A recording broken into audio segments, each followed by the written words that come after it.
They came as raiders, carrying axes and longships, feared across Europe. But their world did not end in fire, it changed. Hammers gave way to crosses, shields to law courts, and raiders became rulers. From the streets of York to the fjords of Norway, their language, their laws, their legends endured. Coins, runestones, and churches tell their story. This is the Viking legacy, not just of war, but of trade, law, and the shaping of Europe. Stand with them at the water's edge, and listen. Their age still echoes across the waves. The North does not begin with fire. It begins with silence. Before the first monastery burned, before the first dragon-proud ship cut through foreign tides, there was only stone, water, and a people shaped by both. The wind moved through the fjords like a voice older than memory. The sea lay patient beneath iron skies, and in the long halls of Scandinavia, ambition gathered quietly, like embers waiting for breath. This is where the tide turns, not in a single raid, not in a single year, but in the slow awakening of a world that had mastered wood, wind, and will, and was about to test them against the coasts of Europe. The story begins in a land carved by ice and endurance. Along the broken coasts of Norway, mountains plunge without hesitation into cold, dark waters. The fjords cut deep and narrow, their surfaces reflecting cliffs that seem less built than forged. In Denmark, the land softens, green low, open to wind and tide. Wide beaches stretch beneath restless skies. Shallow inlets invite ships inward. Sweden turns eastward into forests that appear endless, threaded by lakes that hold the sky in their stillness. Winter lingers here. It presses long and hard against roof and bone. Summer arrives briefly, urgent and bright, demanding labor from dawn until the last stain of light fades. The soil is generous in some valleys, stubborn and thin in others. Survival is not assumed. It is negotiated. A family thrives only if it understands measure. Most people live not in cities, but on scattered farms gathered loosely into villages along fjords and narrow sounds. Their houses are long and low, timber-framed and packed with turf. Smoke stains the rafters black. At the center, a fire burns, steady, necessary, eternal. It warms the hall and cooks the porridge. At one end sleep the family and honored guests. At the other, livestock stand sheltered when frost tightens its grip. The hall is more than shelter. It is the heart of society. Feasts unfold beneath carved posts. Bargains are struck across rough wooden tables. Oaths bind men more tightly than iron rivets. Stories stretch deep into winter nights, spoken in voices that remember ancestors and foretell futures. A visitor would notice brightness against the gloom. Woven wall hangings dyed in red and blue. Oval brooches catching firelight upon a woman's chest. Silver arm rings heavy with promise and rank. Near the doorway stands the loom. Wool and linen pass through disciplined hands, becoming cloaks that resist sea wind and tunics that endure salt spray. Life moves in rhythm with the seasons. Spring breaks the soil for barley, rye, and oats. Summer brings fishing fleets and hayfields, trade voyages hugging familiar coasts. Autumn is the season of slaughter and smokehouses heavy with preservation. Winter draws men inward, to mend tools, shape plans, and listen. Cattle and sheep sustain the household. Fish dry upon racks. Seal meat hangs in the cold air. Honey sweetens mead. Ale cools in shadow. Herbs are gathered with knowledge older than writing. Trees are chosen not merely for warmth, but for curvature, the natural bend of oak that will one day become a ship's rib. Iron is drawn from bog or in small, fierce fires. The smith stands between earth and flame, hammering bars into axe heads, knives, nails. His work determines whether a farm prospers or whether a ship survives the North Sea. Society reveals itself in fabric and silver. At the bottom stand thralls, bound to labor for others. Above them rise the free folk, farmers, fishermen, craftsmen, men and women who own their fields and speak in assemblies. At the summit stand chieftains and jarls, whose halls command loyalty, and whose gifts command allegiance. Law is not written, it is remembered. The law speaker recites it before the gathered free at the thing. The assembly held in open clearings, or upon low hills where sky witnesses judgment. Their disputes are settled. Blood feuds are tempered with compensation. Oaths are sworn upon sacred rings. Leaders are chosen not only for strength, but for wisdom. The people are not as the fearful South imagines them. Combs of antler rest in graves beside swords. Tweezers and ear spoons speak of deliberate care. Men trim their beards to fashion. Women adorn themselves with beads of glass and amber. Saturday is washing day, a habit noted with surprise by neighbors across the sea. Cleanliness is not vanity, it is dignity. Belief moves through every gesture. The gods do not dwell distant from daily life. Odin watches poets and kings, offering wisdom at terrible price. Thor guards order with his hammer, friend to farmers and sailors alike. Freyr and Jord are invoked for harvest in calm seas. Offerings are given in sacred groves. Feasts blend reverence with sacrifice. The dead are not abandoned. They rest beneath mounds surrounded by goods, weapons, tools, jewelry, sometimes even beneath the frame of a small boat, as though prepared for a final voyage across an unseen horizon. Rune stones rise from earth to preserve names and deeds. Each carved line is both memory and defiance against oblivion. Trade precedes conquest. Long before monasteries would tremble, Norse merchants moved goods along coasts and rivers. On the Jutland Peninsula, Ribe thrived as a harbor of exchange. Between Baltic and North Sea stood Hedeby, a crossroads of ambition. In Norway, Koppang grew beside a sheltered anchorage. Amber traveled from Baltic shores. Furs came from deep forests. Walrus ivory arrived from frozen northlands. Fine swords passed through countless hands before reaching Scandinavian belts.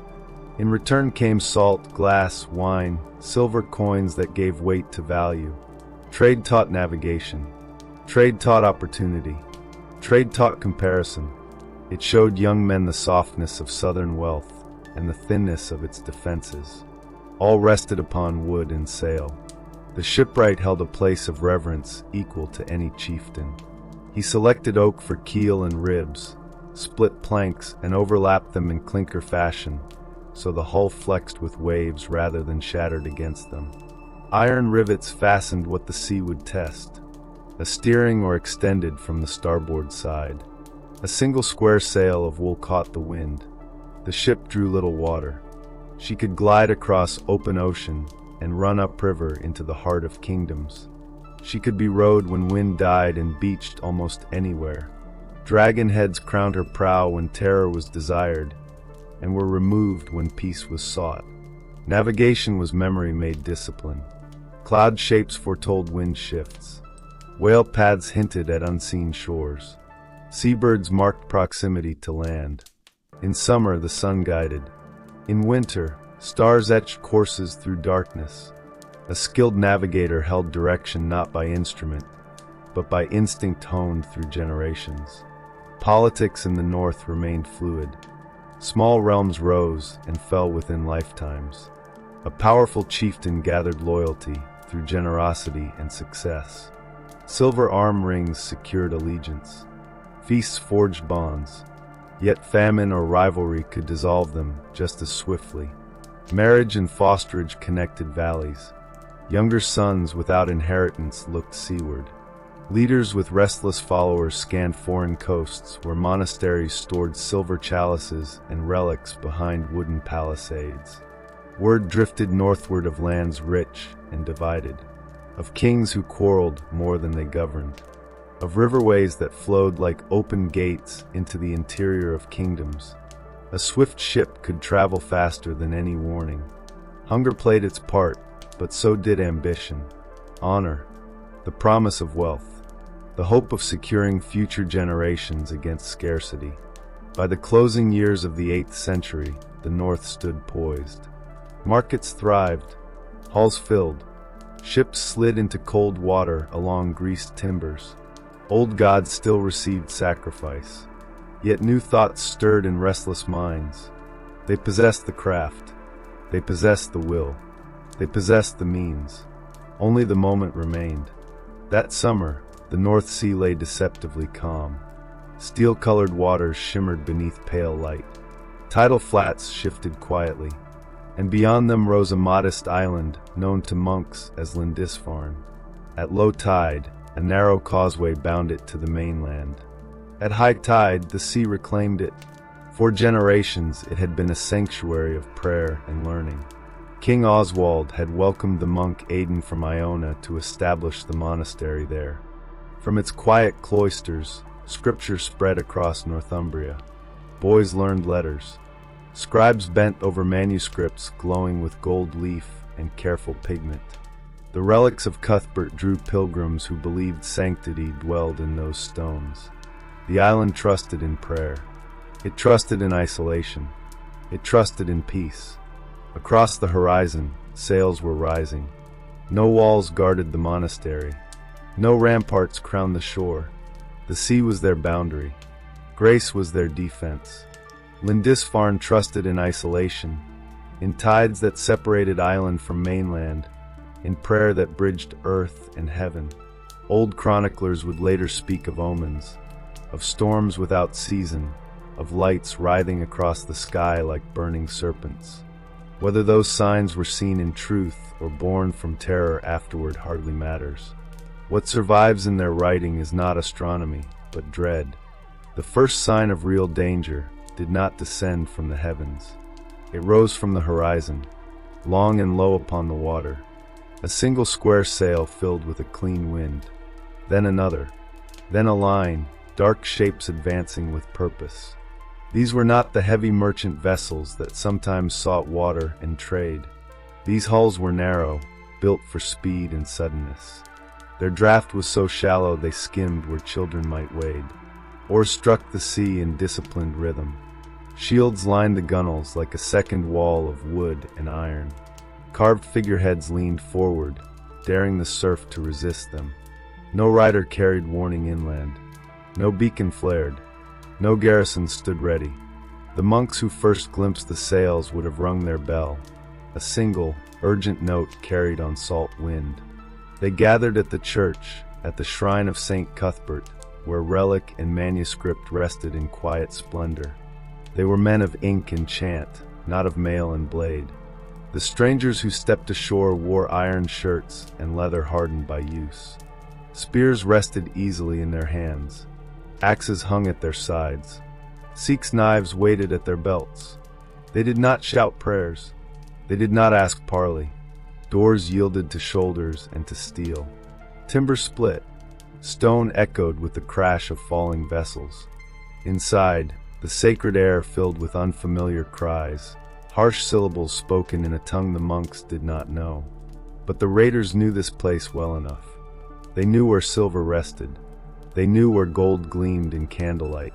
Chalices, reliquaries, gospel books bound in precious metal, candlesticks and vestments fine enough to ransom a fleet. These were not merely sacred objects. They were weight.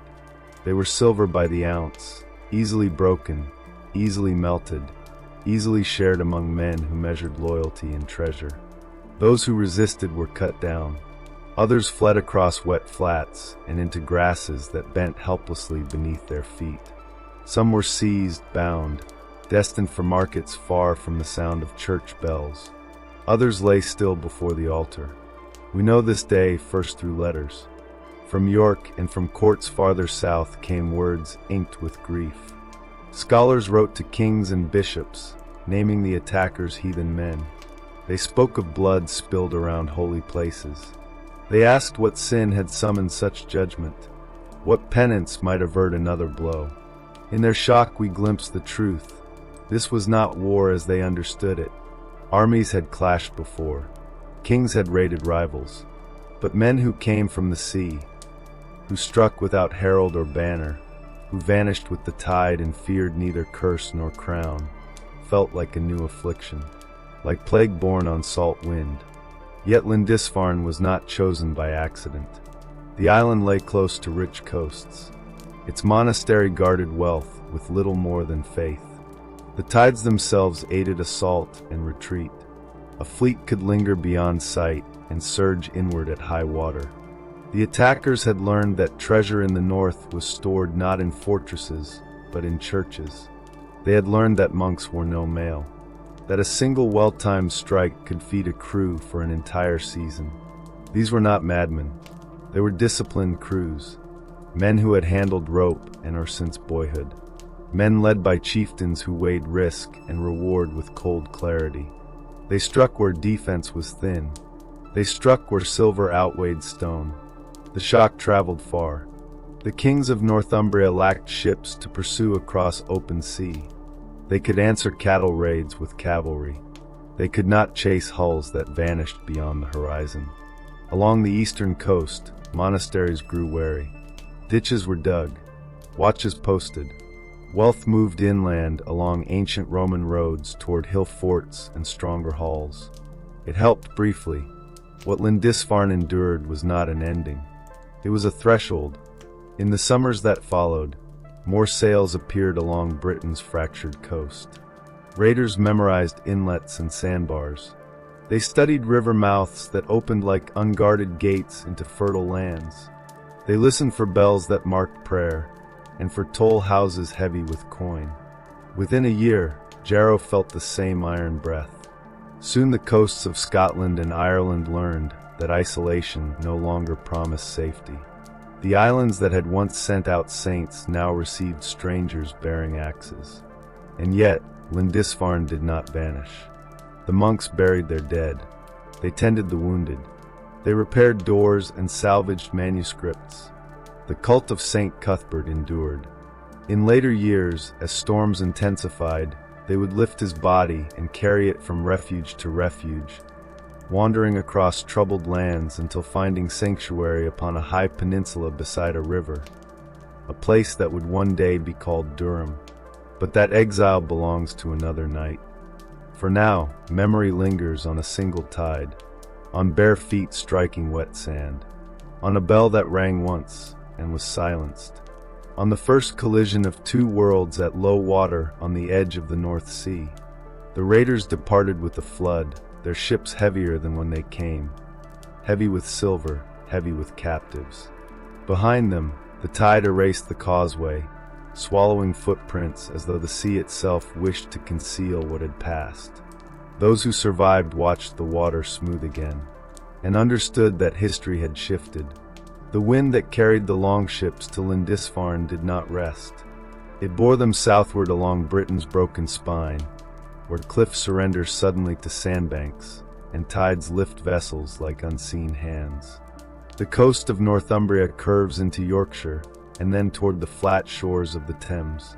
Each bend conceals a haven to those who know how to read the sea. The raiders learned quickly. News of a wealthy church might pass from trader to shipmaster over ale. By the next summer, a prow would nose through surf beneath its walls. Chroniclers record ships at the mouths of the Wear and the Tyne. Fights erupted among dunes and salt grass. Sometimes storms scattered attackers against the very shores they sought to plunder. More often, they were gone with the ebb, leaving charred beams and splintered doors. Then the sails turned north and west. Orkney and Shetland became stepping stones, anchorages rich with seals and poor in authority.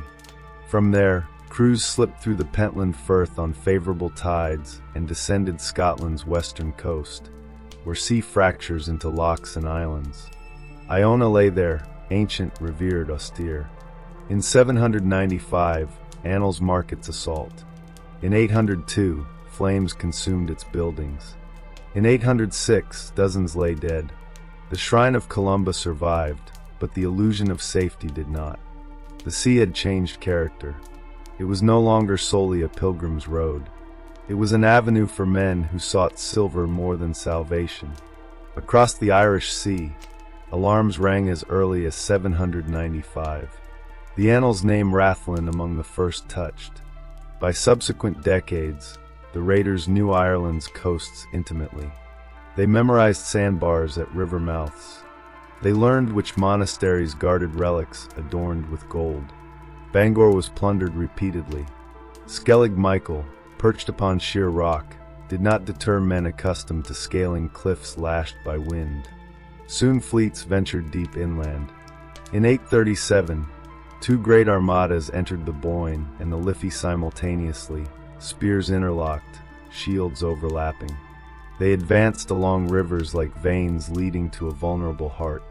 Cattle were driven off, captives bound, churches stripped. Then they waited for tide to reverse, carrying them outward once more. Experience sharpened ambition. A crew that intends to return requires harbor. Gaelic scribes began using a new word, longfort, a ship camp. In 841, raiders fortified anchorages. One rose beside a dark pool in a bend of the Liffey. Another stood at Lyn Duchail to the north. At first, these were little more than enclosed docks with crude shelters. But winter hardened them. Ditches were dug, timber palisades raised, hearths lit against cold. Trade flourished when possible, hides and amber exchanged for wine and grain. When trade failed, force supplied the difference. The long fort by the dark pool would grow into Dublin. There merchants from Norway, the Isles, Wales, and Ireland converged. Captives taken from inland valleys were sold onward across seas. Silver coins from distant lands passed from hand to hand, then melted and hammered into arm rings stamped with marks of weight, proof of both value and pride. What began as lightning strike became settlement. What began as raid became presence. The tide that first bore axes to Lindisfarne had become a current reshaping kingdoms. And still the wind did not tire. Not every northern warlord who carved his name into Irish earth was granted a long dominion. The annals whisper of a leader remembered as Theseus, a man who ruled not only the tide-marked shores but dared to stretch his will inland, far from the salt breath of the sea. Yet in the year 845, the High King Maelsecnail seized him, bound him, and consigned him to the cold silence of a lake. Water, which had carried him to power, became the instrument of his end. Whether every detail survives unbroken by time is uncertain, but the pattern is unmistakable. Irish kings could rally their banners. They could drive ships from river mouths, as they did upon the Boyne, the Liffey, and the Shannon. They could burn encampments and reclaim cattle. Yet rivers are not walls. A fleet defeated upon one bank could vanish with the falling tide, only to reappear upon another horizon when the wind shifted. Inland sovereignty could not command the sea, and the sea was now an empire without borders. Thus began a transformation more profound than conquest. The strangers did not remain strangers. Norsemen took wives, some by treaty, some by force. They fathered children who spoke in two tongues and dreamed in two landscapes. In the markets of Dublin and Waterford, Norse and Gaelic words braided together like ropes on a mast. The sea, which divides lands, also binds destinies. A new people emerged, neither wholly Norse nor wholly Gaelic. Later generations would call them Norse Gaels, but in those first years, they were something more fragile and more dangerous, proof that identity itself could bend beneath pressure. Along the western coasts of Scotland and the Hebrides, farms changed hands. Burial grounds began to hold oval brooches of Scandinavian craft beside Celtic ring pins. Stones once carved only with crosses now bore the unmistakable curve of a longship's hull. Language shifted. Place names hardened in sound. The map of memory was being rewritten. And southward, the English kingdoms felt the same tightening noose. After the first terror at Lindisfarne and the strikes in Northumbria, sails appeared off Kent and along the Thames. In 835, chroniclers in Wessex recorded a fleet descending upon the Isle of Sheppey like a scythe through barley. The image was not poetic exaggeration. It was confession. The ships probed estuaries and river mouths, testing defenses, measuring reaction times. The kings of Wessex could defeat them in open battle, when they could force such battle to occur.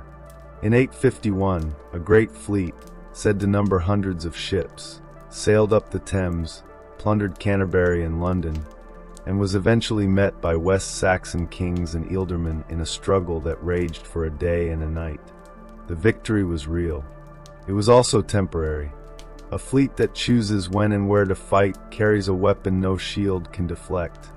Initiative. By the middle of the 9th century, the raiders changed their strategy as they had in Ireland. They began to winter. At first, wintering meant little more than shelter in marsh islands like Thanet, living off what could be taken within a day's march. But huts became halls. Turf walls thickened. Corrals were raised. Winter camps meant ships did not need to return home. They meant that when spring thawed the fields, the raiders were already inland, poised upon Roman roads that led like arteries to every ancient town. To winter was to consider permanence. A row of huts can become a hamlet. A hamlet beside a sheltered anchorage can become a market. And where there is a market, there are traders. And where there are traders, there is intelligence. Maps drawn not in ink, but in conversation. Wealth described not in rumor, but in measurement. The longship was the lever that moved kingdoms. It could ride shallow waters where cavalry faltered. It could be dragged across shingle beaches and hidden within tidal creeks. Its square sail devoured a following wind. Its oars gave it heartbeat when wind failed. Shields hung along its flanks like scales of an iron serpent. When battle came, those shields locked together into a wall, a moving fortress of disciplined bodies bound by oath and silver. These were not wild marauders guided by madness. They were crews trained since boyhood in rope, sail, and blade. They understood risk. They understood profit. A silver chalice could be melted into arm rings. Arm rings could be cut and weighed for distribution. Cattle could be driven to shore. Captives could be sold in ports that now flourished under foreign banners. Monasteries were not chosen at random.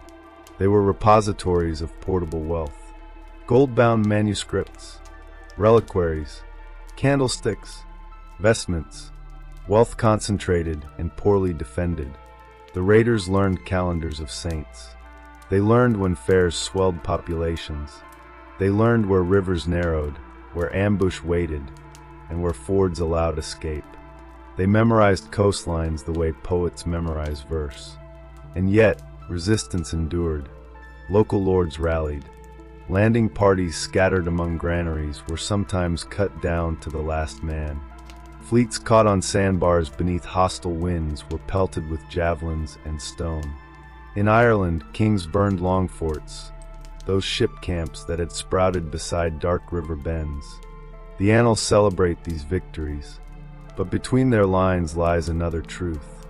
If the raiders kept returning, it was because the sea granted them choice.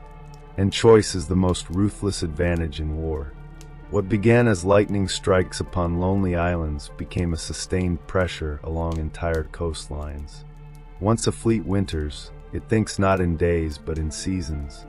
Once a camp becomes a market, ships follow the scent of trade as eagerly as the scent of smoke. Old kingdoms bent. Some fractured and faded from record. Others hardened, forging new defensive systems that would define the centuries ahead. In abbeys that survived, monks repaired roofs and recopied books upon scraped vellum. In royal halls, oaths were renewed. Messengers rode beneath gray skies. Along coastal inns, men learned to read the wind and count the gulls.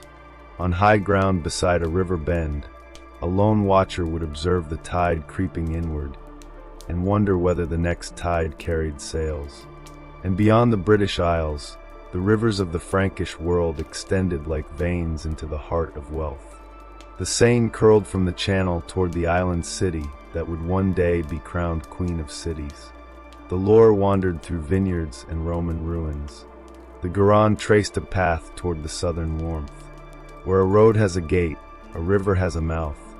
The men who sailed west from Norway and Denmark understood this with chilling clarity. The Carolingian realm they faced was powerful and fractured.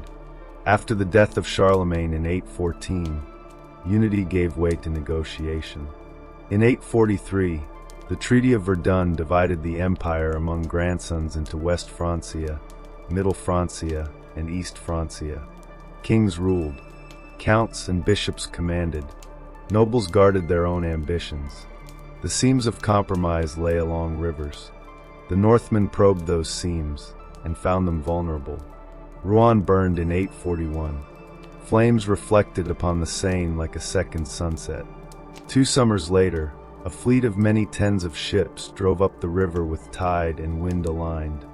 At its head was a leader Latin chroniclers named Reginherus, later woven into the legend of Ragnar. Names matter less than consequence. In the spring of 845, Longships reached the island city upon the Seine, early Paris, a cluster of wooden houses, stone churches, and bridges stretched across restless water. Charles the Bald gathered forces and attempted to bar the river. He failed. The Vikings defeated the army sent to block their passage. With shields bright and sails heavy with wind, they drifted onward with the flood. They anchored below the walls of Paris. The city faced a terrible calculus: stormed and drowned in blood, or spared at a price. History records the ransom. Thousands of pounds of silver weighed upon scales. Silver given to purchase survival. The Northmen accepted, and the precedent was set. Silver could buy safety, or invite return. The rivers had been breached. The illusion of distance had shattered. From the cold coasts of Scandinavia to the heart of Francia, the sea had become a highway of consequence. What began at a quiet island monastery had expanded into a continental reckoning. The wind that filled the sails did not tire, and the world that had once believed itself guarded by faith, stone, and empire now understood a harsher truth. No wall is higher than the tide. The king chose to buy time. 7,000 pounds of silver, a fortune weighed not in coins but in fear, passed into Norse hands. The scales balanced. The metal changed masters. And as the tide turned upon the Seine, the Longships drifted outward with it, their hulls heavy, their crews in fierce good humor. They passed the crosses on the riverbanks as though passing mile markers of a conquered road. Ransom had found its price, and in the Latin of Christendom, a bitter word took root, Danegeld. Silver purchased survival. Silver invited return. Yet the rivers of Francia taught the Northmen more than the value of tribute. They learned the pulse of the Frankish year, when the Loire swelled with spring flood, and when summer drought shrank it into a thin, treacherous ribbon. They marked when deep-keeled ships would ground, and when their shallow-drafted hulls could glide unchallenged. They studied wind and current as a scholar studies scripture. War became seasonal. Plunder became calculated. Islands turned into strongholds. Oisel in the sand-choked bends of the Seine hardened into a base that troubled Rouen and Paris not for days, but for seasons. Noirmoutier, crouched near the mouth of the Loire amid marsh and tidal flats, became a southern anvil from which blows fell deep into the valley beyond. In 843, Nantes was taken upon the feast of Saint John. Clergy and layfolk were cut down among the altars. Blood-soaked stone floors once washed with holy water. The shock rippled outward like a tolling bell, and yet the sails kept coming. Angers, Tours, Orleans, each learned the silhouette of Longships against river light. The Abbey of St. Martin at Tours, guardian of relics, heart of pilgrimage, was stripped more than once. Monks carried bones of saints inland, believing holiness might outrun oars. But relics move slowly. The tide does not.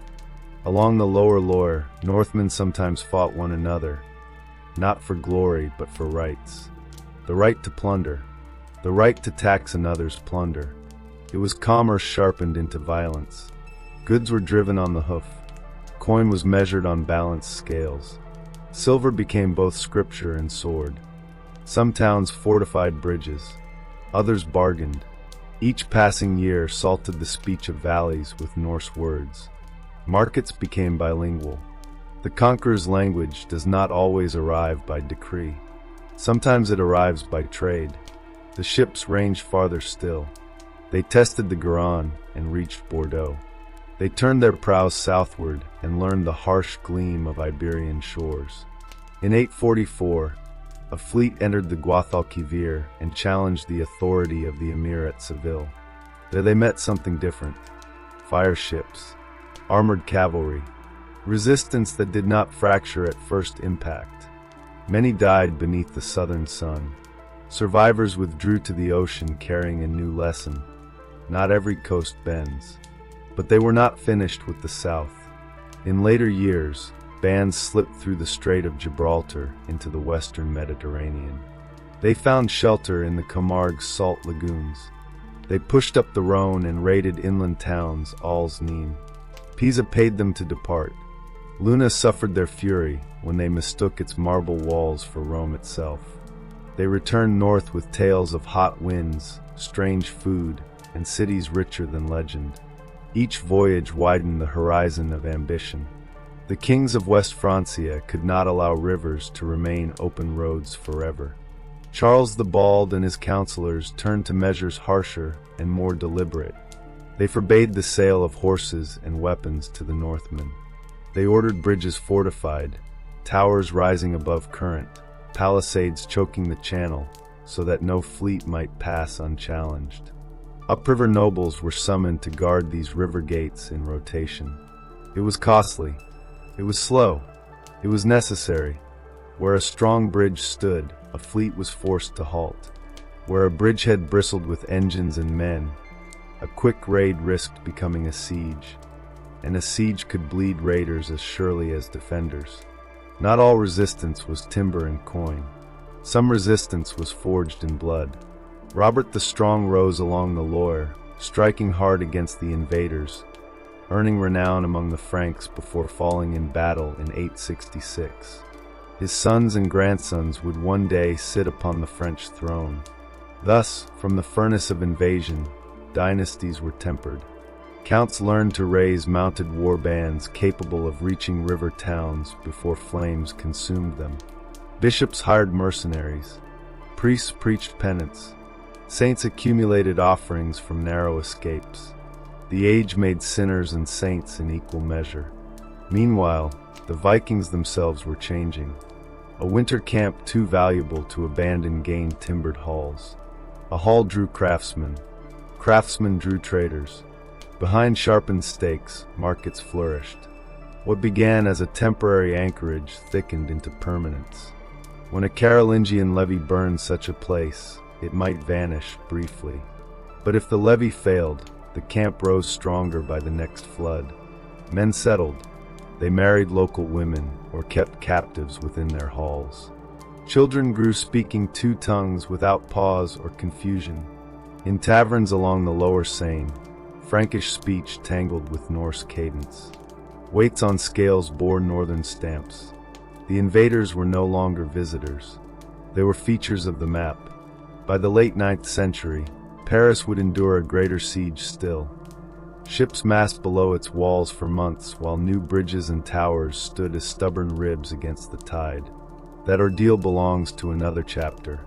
What matters is the pattern already set. The Northmen had mastered the river war. They knew the seasons, the prices, the weak seams of divided realms. They had woven themselves into the geography of power. And across the channel, the lesson took darker root.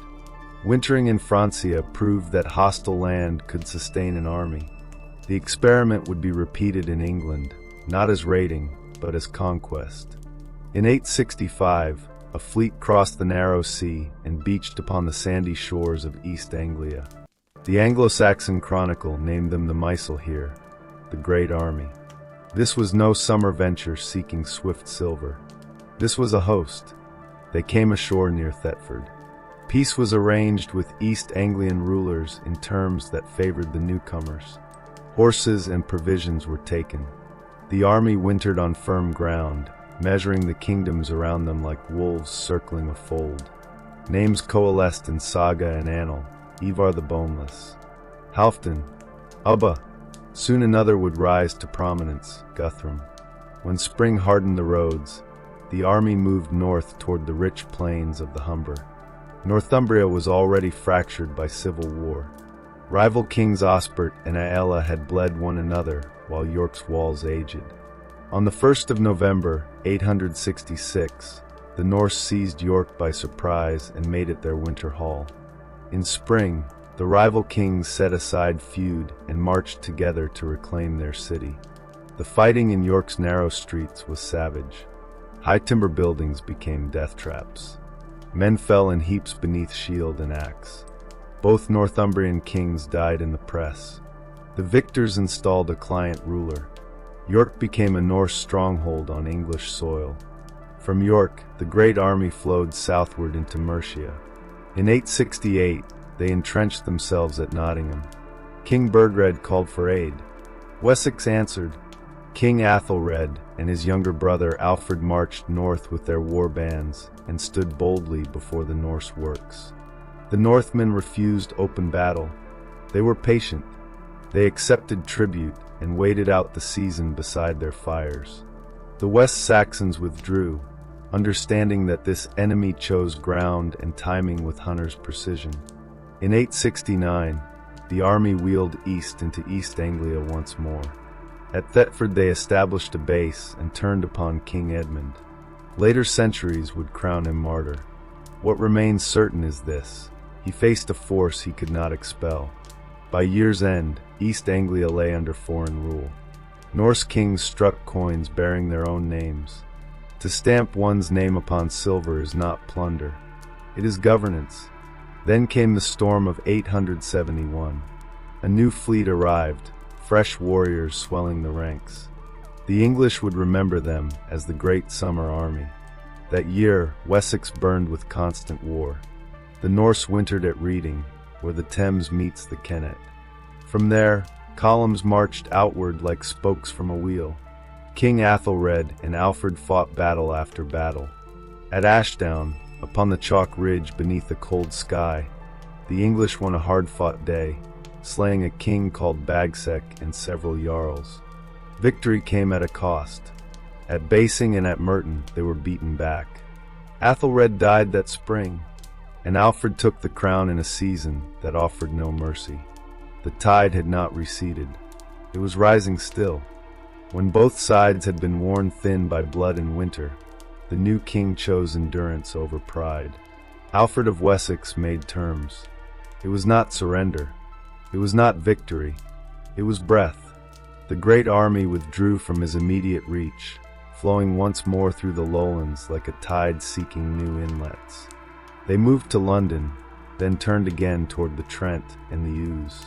In 873, they wintered at Torksey and Lindsey, where pastureland fed both men and horses. The host was no longer merely a war band. It was an organism, feeding, adapting, enduring. The following season they shifted to Repton on the River Trent, and there they broke Mercia. King Burgred fled overseas. In his place, a ruler named Ceolwulf was installed, sworn to hold the western half of the kingdom in the Norse interest. A crown survived, but its spine had been bent. Repton still speaks. Archaeologists have uncovered a vast D-shaped enclosure carved into the earth, the scar of an army that did not come lightly. Beneath the soil lay a mass grave, hundreds of bones interred together. Weapons were arranged with care. Bodies were not. Nearby, a tall burial mound rose. Within it, a warrior laid out in solitary prominence, companions sacrificed around him like loyal hounds. The chronicle had not exaggerated. The host was indeed great. In 874, the army divided. Halfdan led one portion north into Northumbria.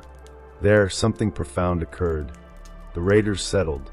Fields along the Tyne and where were apportioned. Men who had crossed seas with axes now marked boundaries with plow and fence. The sword remained near the door, but it no longer ruled every dawn. The other half moved south and east under Guthrum and his allies. They wintered at Cambridge in 875.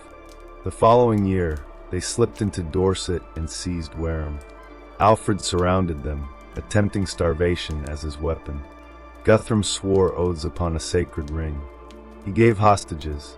He promised departure. and then he broke faith under cover of night. A fleet sailing south to aid him was shattered by a storm off the Dorset coast. Even the sea, at times, chooses its allegiance. In 877, the army moved to Exeter. Once more Alfred pursued, trapping them within walls until wrecked ships and dwindling supplies forced negotiation. Mercia was cut like bread. The western slice remained under Ceolwulf. The eastern lands fell beneath Norse dominion, lands that would soon be known as the Danelaw. Yet Guthrum's ambition had not dimmed. In the winter of 878, during the deep cold near Epiphany, he struck without warning. Chippenham fell by surprise. Alfred escaped narrowly, retreating into the marshes and willow thickets of the Somerset levels. Legend remembers him disguised, chastened, burning a peasant woman's cakes while lost in thought. Folklore prefers humility in kings. History reveals calculation. From those wetlands, Athelney, Alfred gathered men quietly from Somerset, Wiltshire, Hampshire. He waited. He chose his moment as carefully as any sea king had chosen a tide. By Easter he was ready. At Egbert's Stone he raised his standard. From there he marched to meet Guthrum near Eddington beneath the chalk downs. The sources do not preserve grand speeches. They give us something more honest, the shape of battle. Shield walls closed, spears thrust, axes rose and fell. The English line held, then advanced. When the Norse broke, they retreated into fortification. Alfred besieged them. Hunger gnawed. Stores failed. After 2 weeks, Guthrum asked for terms. Alfred granted them, and demanded something unprecedented. Guthrum and many of his leading men were baptized. Alfred himself stood as sponsor. The rite took place at Aller near Athelney, the king's refuge. For days afterward, Guthrum feasted at Wedmore. Later tradition would speak of a treaty signed there. The formal boundaries were likely fixed somewhat later, when tempers cooled and ink replaced urgency. But the result was undeniable. England had been divided. The boundary traced rivers and ancient Roman roads from the Thames to the Lea, onto Bedford, and along Waddling Street into the Midlands. East of that line, Norse law and jarls would govern in many matters. West of it, Alfred would rebuild, and rebuild he did. He raised fortified towns, Buzz, with earth banks and timber revetments guarding markets and river crossings. These strongholds gave refuge to farmers and transformed the Longship from invincible terror into challenge. He restructured military service, dividing levies so that one part fought while another harvested. He reformed coinage. He issued law codes. He studied. Alfred had learned from defeat. He had learned from patience. He had learned from his enemy. The great army did not vanish with peace. It settled. Across East Anglia and the 5 boroughs, Nottingham, Derby, Leicester, Lincoln, Stamford, markets flourished under hybrid rule. Norse kings struck coins. English merchants bargained in halls where Scandinavian speech echoed against timber beams. Place names shifted. Land was measured with new vocabulary. Farmsteads blended architectural memory from 2 worlds. Halfdan settlers plowed northern valleys, transforming raiders into landholders, though swords still hung by doorposts. The invasion had become implantation. What these long years forged was balance, fragile, contested, but real. A strengthened English kingdom.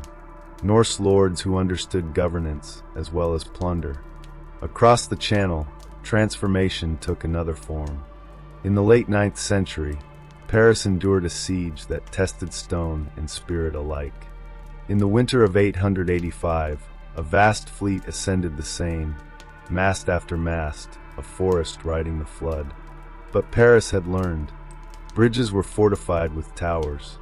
The river was chained and watched. Count Odo stood with townsmen and clergy upon the walls. Bishops carried relics along parapets, chanting against frost and fear. The Northmen encircled the island city. Fire, rams, ladders, assaults renewed in spring when the thaw swelled the current. Yet the defenders held. At last, Emperor Charles the Fat paid the besiegers, not to spare Paris, but to redirect them upriver toward Burgundy. A river can nourish a city. It can nourish a siege. From these seasons upon the Seine emerged a singular figure. Latin chroniclers named him Rollo. Dane or Norwegian, the sources debate. What matters is that he understood every bend between sea and Paris. From a camp on the island of Val, he exacted tolls from merchant vessels and treated the valley as personal dominion. He demanded silver, captives, or blood. West Francia was no longer the empire of Charlemagne. It was ruled by Charles the Simple, a king in need of stability more than pride. He needed Rouen breathing, without smoke. He needed the lower Seine quiet. In 911, Rollo advanced inland once more, meeting a Frankish host near Chartres. Counts had assembled, Robert of Neustria, Richard of Burgundy. Tradition tells of a sacred banner unfurled, a veil of the Virgin, unsettling the raiders. Whether miracle or morale, the field favored the Franks. Rollo withdrew. It was enough to force negotiation. At the river Epte, near St. Clair-sur-Epte, a treaty reshaped the map. Rollo would receive lands from the Epte to the sea, with Rouen as heart. He would hold them as vassal of the king. He would accept baptism. He would defend the Seine against future Viking fleets, becoming shield rather than blade. In return, Charles recognized him as legitimate lord, with rights of inheritance. The duchy that emerged, Normandy, would expand in time, absorbing the Bessin and Cotentin, stretching along the Channel shore in a long crescent of contested loyalty. Stories embroidered the moment. One tale claims Rollo refused to kneel and kiss the king's foot, and that one of his warriors instead lifted the royal ankle, so sharply the king toppled backward. Another speaks of a Frankish princess, Gisela, given in marriage. Documents more reliably name a woman called Papa of Bayeux, who bore Rollo a son, William. Whatever the ceremony's precise form, the transformation was real. Rollo was baptized at Rouen. He took the Christian name Robert. He wore a new faith publicly. He swore new oaths. Yet he retained the discipline, the maritime knowledge, and the iron will that had brought him to that riverbank. Thus the sea wolf became a duke. The invader became guardian. And the rivers that once carried terror now carried taxation, law, and lineage. The pattern had completed its circle. What began with sudden sails on lonely shores had evolved into kingdoms reborn from invasion. The Northmen had not only reshaped coasts, they had reshaped the architecture of power itself. The day the raiders laid down their torches, the river did not rejoice. It watched. The lower Seine, once a corridor of smoke and iron, began to breathe differently. The Norse camps that had long festered like thorns in the flesh of the valley were dismantled, reshaped, or reborn as markets. What had been plunder became passage. What had been fear became toll. Rouen ceased to be a prize to seize. It became a seat to hold. Rollo, who had once measured wealth by the weight of silver in a chest and the number of hulls in a harbor, now divided land instead of loot. He parceled fields and mills among his followers with the same instinct for loyalty that had ruled his shipboard councils. Gifts remained the spine of allegiance, but now the gifts were orchards, water rights, and grain fields turning gold beneath Frankish skies. Oaths were still sworn, but no longer only before captains gripping axe handles. Now they were spoken beneath vaulted ceilings, in the presence of bishops who watched carefully for signs of a hardened heart made pliable by grace. Merchants learned quickly. A single toll at the river's mouth cost less than 3 ambushes along the road to Paris. Trade replaced terror not out of mercy, but out of calculation. Stability could yield more silver than fire ever had. Monks returned to the ruins at Jumiages and St. Wandril, stepping across stones blackened by the fathers of the very men who now pledged protection. They rebuilt in stone under the patronage of a lord who understood that legitimacy required more than swords. It required prayer. It required memory reshaped. Rollo ruled to an age few warriors ever see. His men patrolled the estuary and guarded the hidden bays where strangers once waited for darkness. He learned to ride not at the prow of a longship, but at the head of mailed horsemen. The Sea King's cry was replaced by the horn of account. Yet beneath the mail and mantle, the old instincts remained. He spoke among Frankish nobles when it suited him. He ignored them when it did not. He kept the northern habit of assembly, men of rank gathering beneath his gaze to judge disputes and shape law. What emerged in the duchy was neither wholly Carolingian nor wholly Norse. It was something forged between worlds, Frankish structure hardened by northern steel. Language itself began to bend. Old Norse clung to place names and lingered on the tongues of aging settlers. But in the court, French gained dominance, swift, sharp, carrying the clipped edge of northern consonants.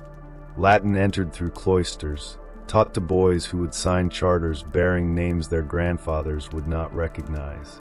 When Rollo laid down his burden, it passed to his son, William Longsword. William pushed westward into Cotentin and Avranches, extending Norman reach toward the rocky crown of Mont Saint-Michel, where tides run like living creatures and stone rises from water like a judgment. His reign was brief. In 942, beneath the guise of parley near the Somme, he fell to ambush. His son Richard was a child when the news reached Rouen. Kings and counts calculated swiftly. A duchy led by a boy should fracture. It should fall.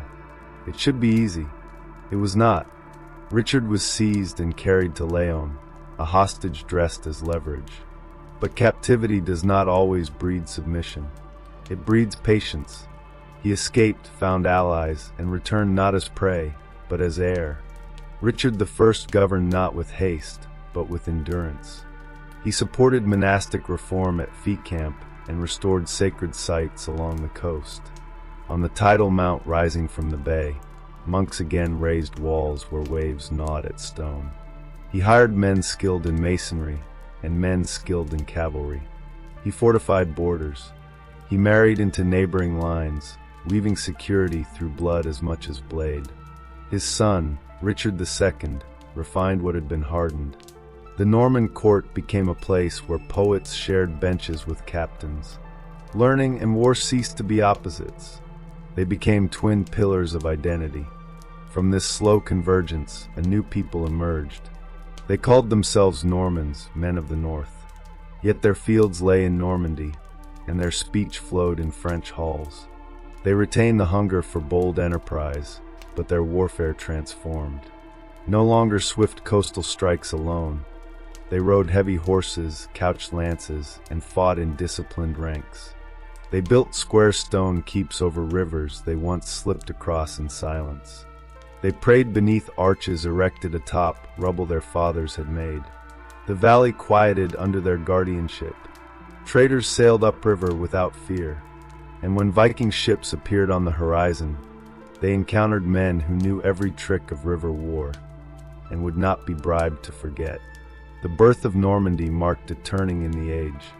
A raider became a count. A count became the father of dukes. And one day, a duke would look across a gray channel and see a crown waiting. But that destiny lay ahead. For now, there were fields to divide, abbeys to endow, borders to guard, a people to shape from memory and necessity. Sail west from Norway in a clear summer, and the sea rises in long, patient swells. The sun lingers late, and night refuses full darkness. Whales breach and vanish. Birds thicken overhead, signaling land before sight confirms it. First comes a low coastline, then black cliffs, then mountains streaked with snow and shadow. Sulfur and salt mingle in the air. The oarsmen know before anyone speaks. They have reached the fire island whispered of in Ribe and Hedeby. They call it Iceland. There are rumors older than farms. Irish hermits, paper, the Norse would say, may have used distant western islands as places of prayer and silence. Some rocky skerries preserve that name like a fossil in language. But certainty arrives in the late 9th century. A wave of settlers. Tradition holds that the first permanent homestead rose at Reykjavik. Ingolfur Arnarsson stood upon a barren shore, marking land near steaming springs where driftwood lay thick after winter storms. He cast his high-seat pillars into the sea, trusting fate to guide where they would wash ashore. Where they landed, he would build. He was not the last. The years that followed became known as Landnam, the taking of land. Summer fleets arrived bearing families, livestock, timber, and law. Valleys and shore meadows were claimed through custom as much as strength. A medieval chronicle, the Landnámabók, the Book of Settlements, would later list hundreds of names and lineages with deliberate pride. This island belongs to those who remember who they are, and whose they are. Archaeology confirms what saga preserves.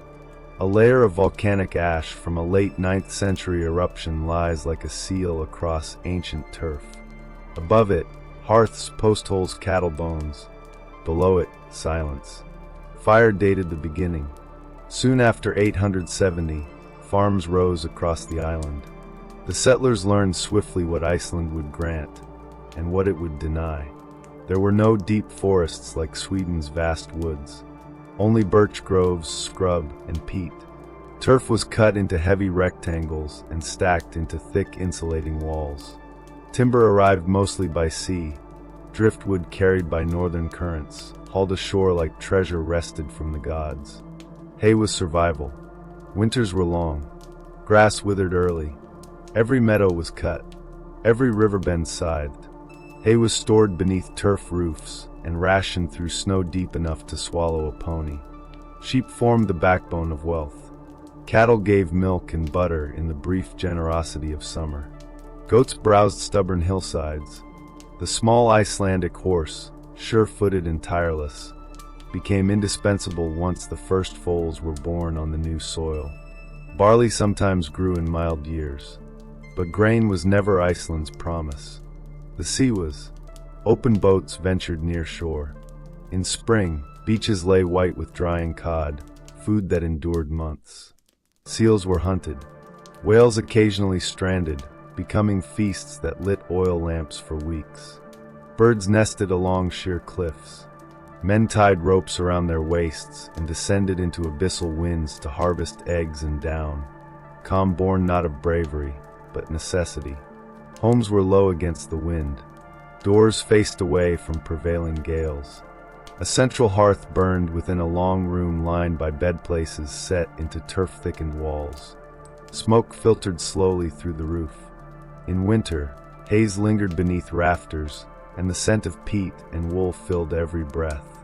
Women worked looms through dark months, spinning yarn and weaving wadmal, sturdy wool cloth that functioned as currency as much as clothing. Iron was scarce. Bog or was smelted in small furnaces, yielding nails and simple tools. Fine swords and good timber came from abroad, paid for with wool, hides, and homespun cloth. But the settlers brought more than animals and craft. They brought law. Iceland formed without a king. Authority rested with chieftains called gore, leaders bound not to territory, but to followings. Men chose which chieftain to support and could shift allegiance if honor demanded. Leadership was contractual, rooted in reputation and reciprocity rather than decree.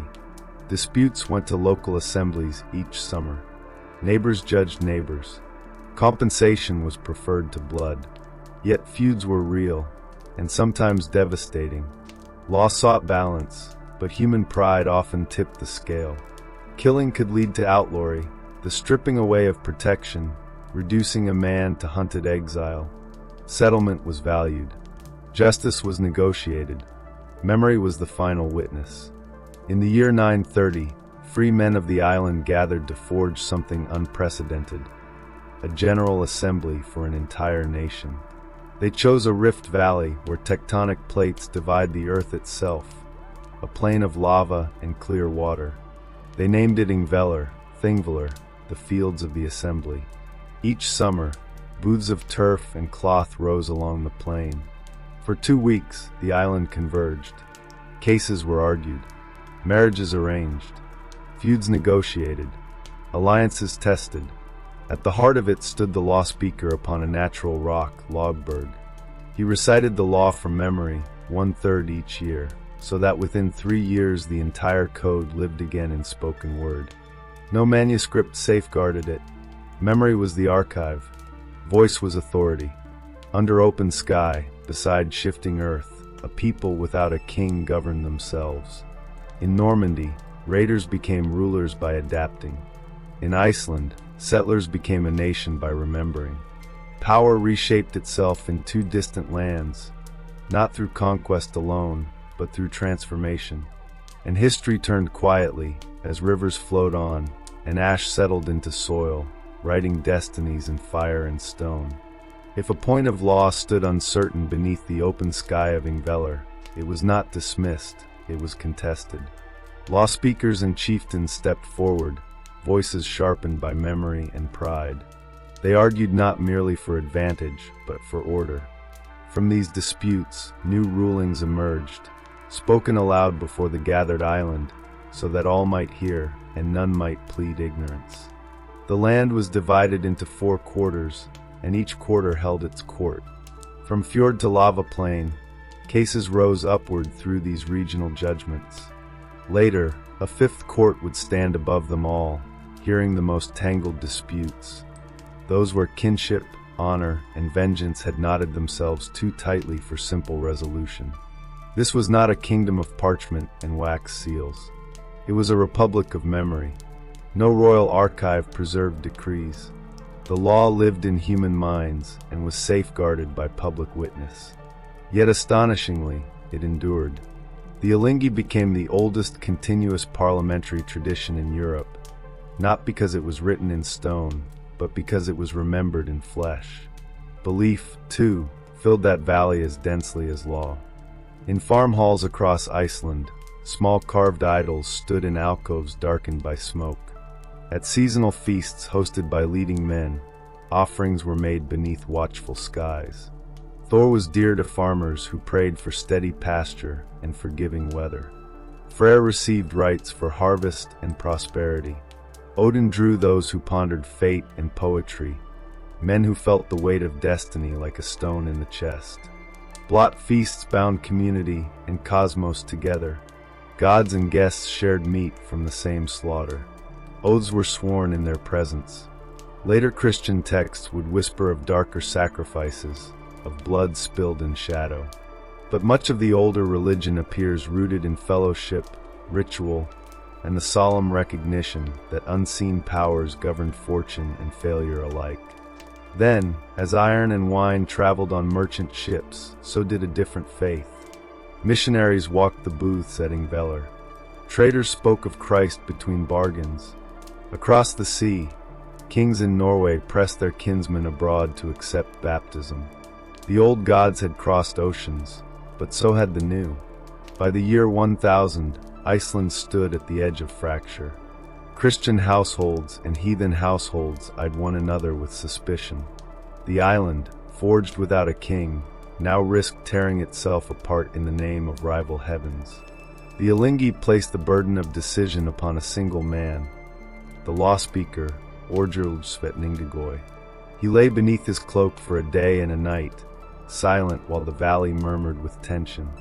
When he rose, his words were measured not in passion, but in preservation. Iceland would be Christian in law. Public sacrifice to the old gods would cease. Infanticide and certain rites would end. Yet for a time, private observance, such as the eating of horse meat or quiet offerings, would not be punished. It was a compromise born of realism. Peace mattered more than purity. And so, without a sword drawn, the island shifted faith. Churches rose of turf and stone. Priests learned Latin letters. A literature began to form, one that would later give us sagas where gods and heroes coexist in memory. The old deities did not vanish. They migrated into story, into metaphor, into the poetic language of a people who refused to forget their origins even as they accepted a new creed. Yet daily survival rested less upon theology than upon toil. Families learned which hayfields flooded in harsh springs, and which springs flowed even in drought. They studied the clouds above glaciers, sensing storms before they broke. Shearing and slaughter became communal labor.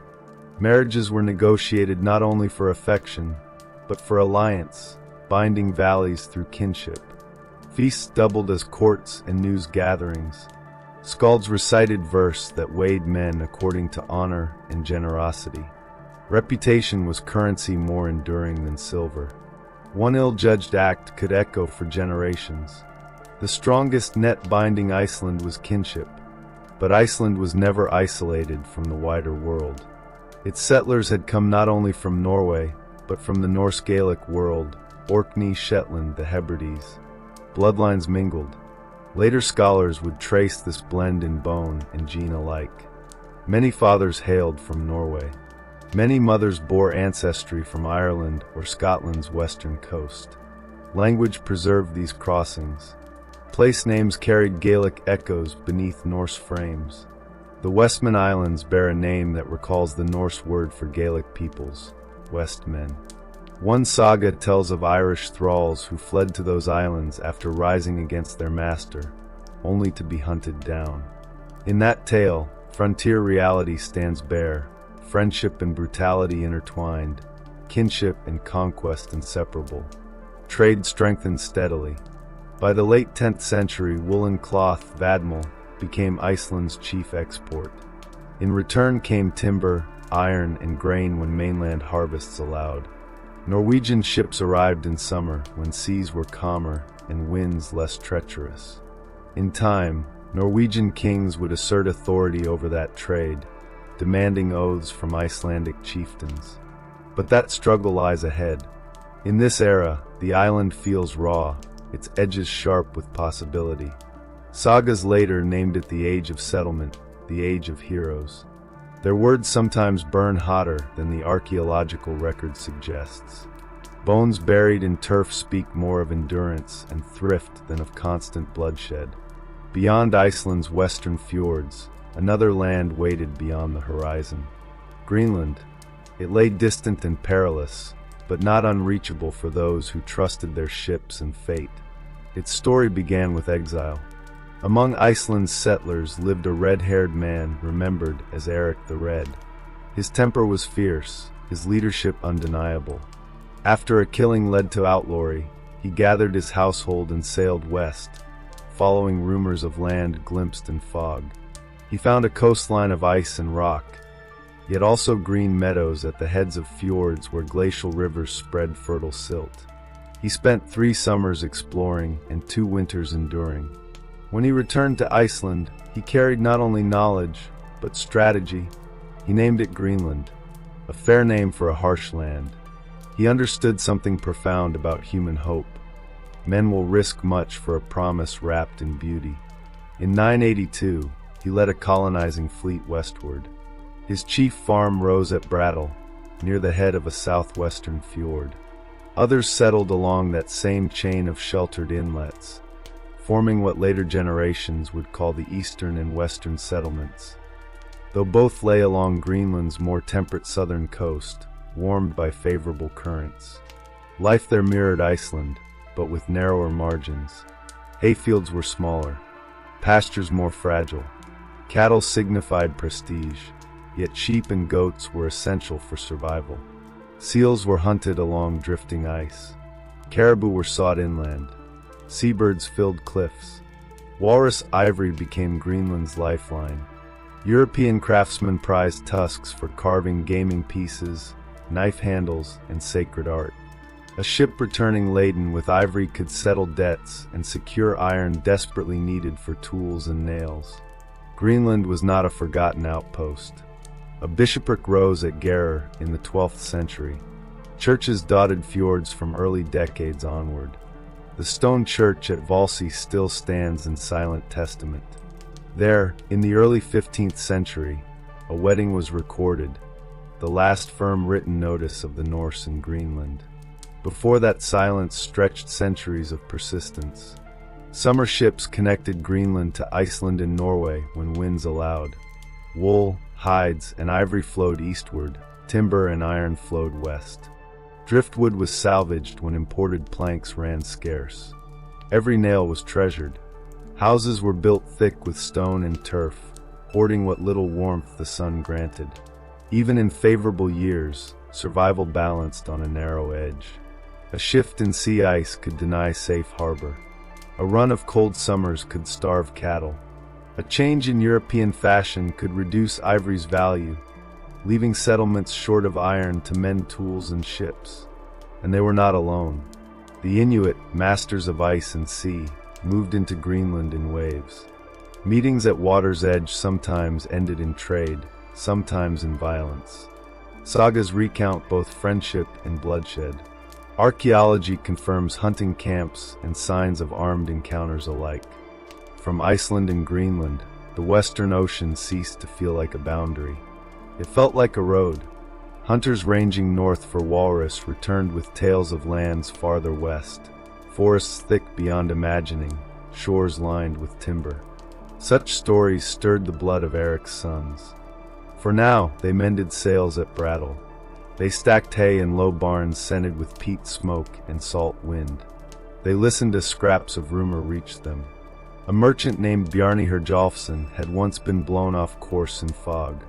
He glimpsed low coasts under gray skies, flat stony shores, then forested lands farther south.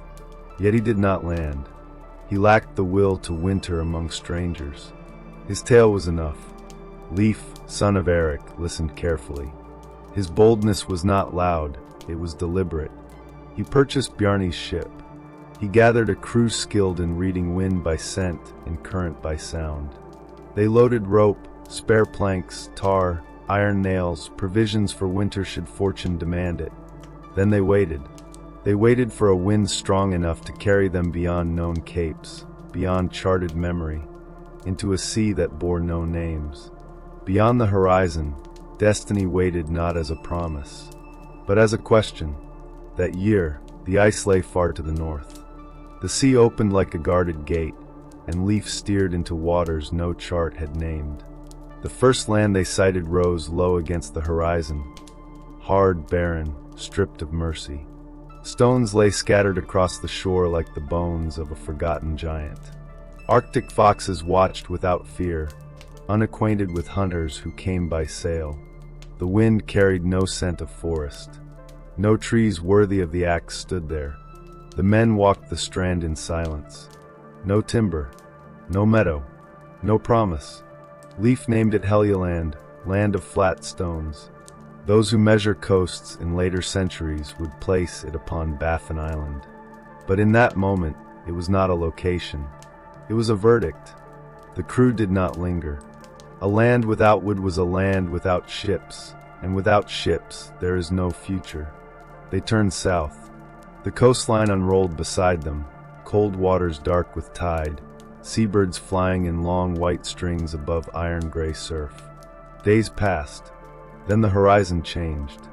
Forests, deep woods ran down to the breakers. The scent of resin carried on the wind.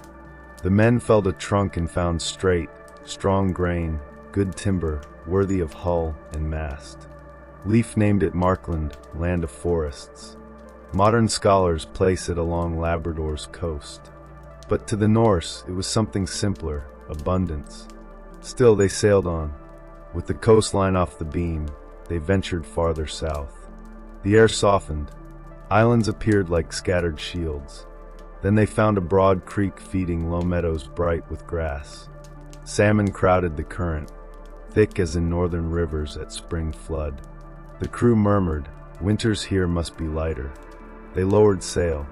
The current carried them inland to a lake opening wide like a hand welcoming travelers. They beached the ship and stepped onto sod that yielded beneath their boots. Here at last they built. Turf and timber halls rose beside the water. A smithy was set upon a small rise. Leif named it Leifspear, Leif's booths. The sagas tell of a southerner among them, Turkur, who wandered and returned breathless, holding grapes in his hands. Because of this, the land was called Vinland, wine land. Others argue the word may speak of meadows, not vines. Scholars debate the syllables. What matters is this: they found a place of wood, fish, and gentler winters. The sagas do not give only names, they give rhythm. Autumn came. Timber was cut and stacked, the ship's hold filled with planks and beams. A boat shed rose to shelter repairs. A workshop shaped masts and hulls. Iron was smelted from bog or in a small furnace, slag cooling black against the earth. Nails were forged for the voyage home. They hunted caribou in open barrens inland. Meat was dried for winter. Along a southern river, they found buttonnuts, fruit not native to Newfoundland today. A quiet clue that Norse feet traveled beyond their northern camp into warmer valleys. In the 20th century, at the northern tip of Newfoundland, archaeologists uncovered 8 turf structures beneath the grass. Longhouses, a smithy marked by slag, a boat repair shelter, sheds thick with woodworking waste, a bronze ring pin in Norse style, a spindle whorl where wool had once been spun. It was not legend alone. Around the year 1000, a Norse camp stood there. Leif returned safely to Greenland and earned the byname, the Lucky. But luck is not destiny, it is invitation. His brother Thorvald followed the wake with a new crew, eager to test more shores. They explored eastward, grounding the keel to repair a damaged yard. Scouts discovered wooden structures not shaped by Norse hands. Hide-covered boats moved upon the water. The sagas call the people they met Skrælingr, a word edged with distance and suspicion. At first, there was no blood. Later, there was. Arrows flew swift and close. Thorvald was struck beneath the ribs. He died upon a beach he claimed to have loved at first sight. His men buried him beneath a simple mark and sailed home carrying grief across cold waters. Then came Thorfinn Karlsefni, a merchant with ambition beyond season and repair. He brought 3 ships, more than 100 souls, men, women, livestock, a bull for breeding, cattle for permanence. This was no expedition. It was intention. They returned to Leif's camp and made it their base. Winter pressed hard. Hunger hovered near. Sea ice walled the shore. But spring came, and they explored southward to a place the sagas call Hop, a land with long sandbars and shallow waters where whales drifted near. They gathered wild wheat. They found vines in the woods. Skin boats approached across quiet water. Trade began with fairness. Red cloth cut into strips was exchanged for pelts. Then came fracture. At dawn, a bull broke loose and bellowed across the camp. The sound startled the locals, who mistook it for aggression. They returned in greater numbers, anger and fear mingled. Stones were hurled. Arrows followed. The Norse fought in tight ranks, shield against shield, spear forward. One woman, Freydis, is said to have stood bare-breasted before retreating men, striking her sword upon her chest and shaming them back into line. But courage cannot alter arithmetic. Karlsefni saw the truth clearly. A small band, far from reinforcement, cannot wage endless war against those whose land it is. He ordered the ships loaded. They left. To the people of that coast, the Norse were an armed intrusion, strangers erecting halls upon fishing grounds and travel routes used for generations. To the Norse, Vinland was rich, yet precarious. Every gain demanded vigilance. Every night carried risk. Trade might have grown. It did not. A quarrel, a misunderstanding, a weapon raised too soon. Such moments closed doors that patience might have opened. The headland camp was likely used more than once, but not for centuries. Soil layers speak of seasons, not ages. It was a station, timber harvested, ships mended, iron forged, meat dried. Then departure. The route home was long, but landmarks repeated like beads on a rosary. A black cliff shaped like a tooth, islands white with nesting birds, drift ice floating even in summer, warning that Greenland lay near. Why abandon such fertile lands? Numbers. Distance. Greenland barely sustained its own farms. It could not dispatch men yearly to defend distant settlements. Ships were few. A season of fog or ice could erase a voyage entirely. Timber and furs were valuable, but could be obtained closer. Walrus ivory and Arctic hunts yielded greater certainty of profit. Vinland was a place to visit, not to hold, yet memory persisted. For generations, Greenlanders spoke of Markland as a source of timber when storms stripped their own beaches bare. Hunters whispered of forested rivers farther west. In Iceland and Norway, skalds shaped verses of Leif the Lucky and lands beyond the sunset. When written sagas were finally set to parchment centuries later, they bore the polish of many hands. Yet beneath their artistry lies iron in the soil of Newfoundland. The Norse reached North America 5 centuries before other Europeans. They walked its beaches. They tasted its fruit. They fought its people.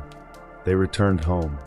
On a quiet evening at Brattle, one may imagine Leif seated outside his hall. The fjord glows gold beneath the sinking sun. Tar scents his clothes. Ale rests in his hand. He speaks sparingly, naming each landmark between Greenland and the western shore as an old man names the sons of friends. He knows the smell of warmer winds from the south. He knows the sharp scent of drifting ice when one sails too far north. He knows the world is wider than the old stories claimed, and then the horizon shifts again. The Baltic in fair weather is a quiet sea. It smells of pine and cool reeds. Summer light lingers upon water flat as hammered tin. Along its western rim stood trading towns of the Swedes, Birka first, later Sigtuna, drawing men from farms and distant coasts. Across the eastern shores stretched long inlets and sandy spits. Behind them, rivers ran deep into a continent of forest and fir. There, wealth wore a different shape. Not vineyards, not meadows, but wax, honey, sable, and silver. And people, the men who sailed these eastern routes, were kin to the raiders of the North Sea. Yet their hunger turned toward rivers rather than open ocean. In Swedish tongues, they were called Russ, perhaps once meaning rowers along Finland's coast, later bound to those who came in tall, fair boats. They would follow rivers southward, toward markets of unimaginable wealth and empires older than memory. The age of exploration was not finished. It was only turning east. They did not arrive as conquerors. They arrived as a current. From the dim margins of the northern world, where pine forests swallow light and winter claims half the year, long keels slid into unfamiliar waters. No herald announced them. No banner declared destiny. Only oars, cutting through silence, and the cold, patient will of men who understood that rivers remember every footstep laid upon their banks.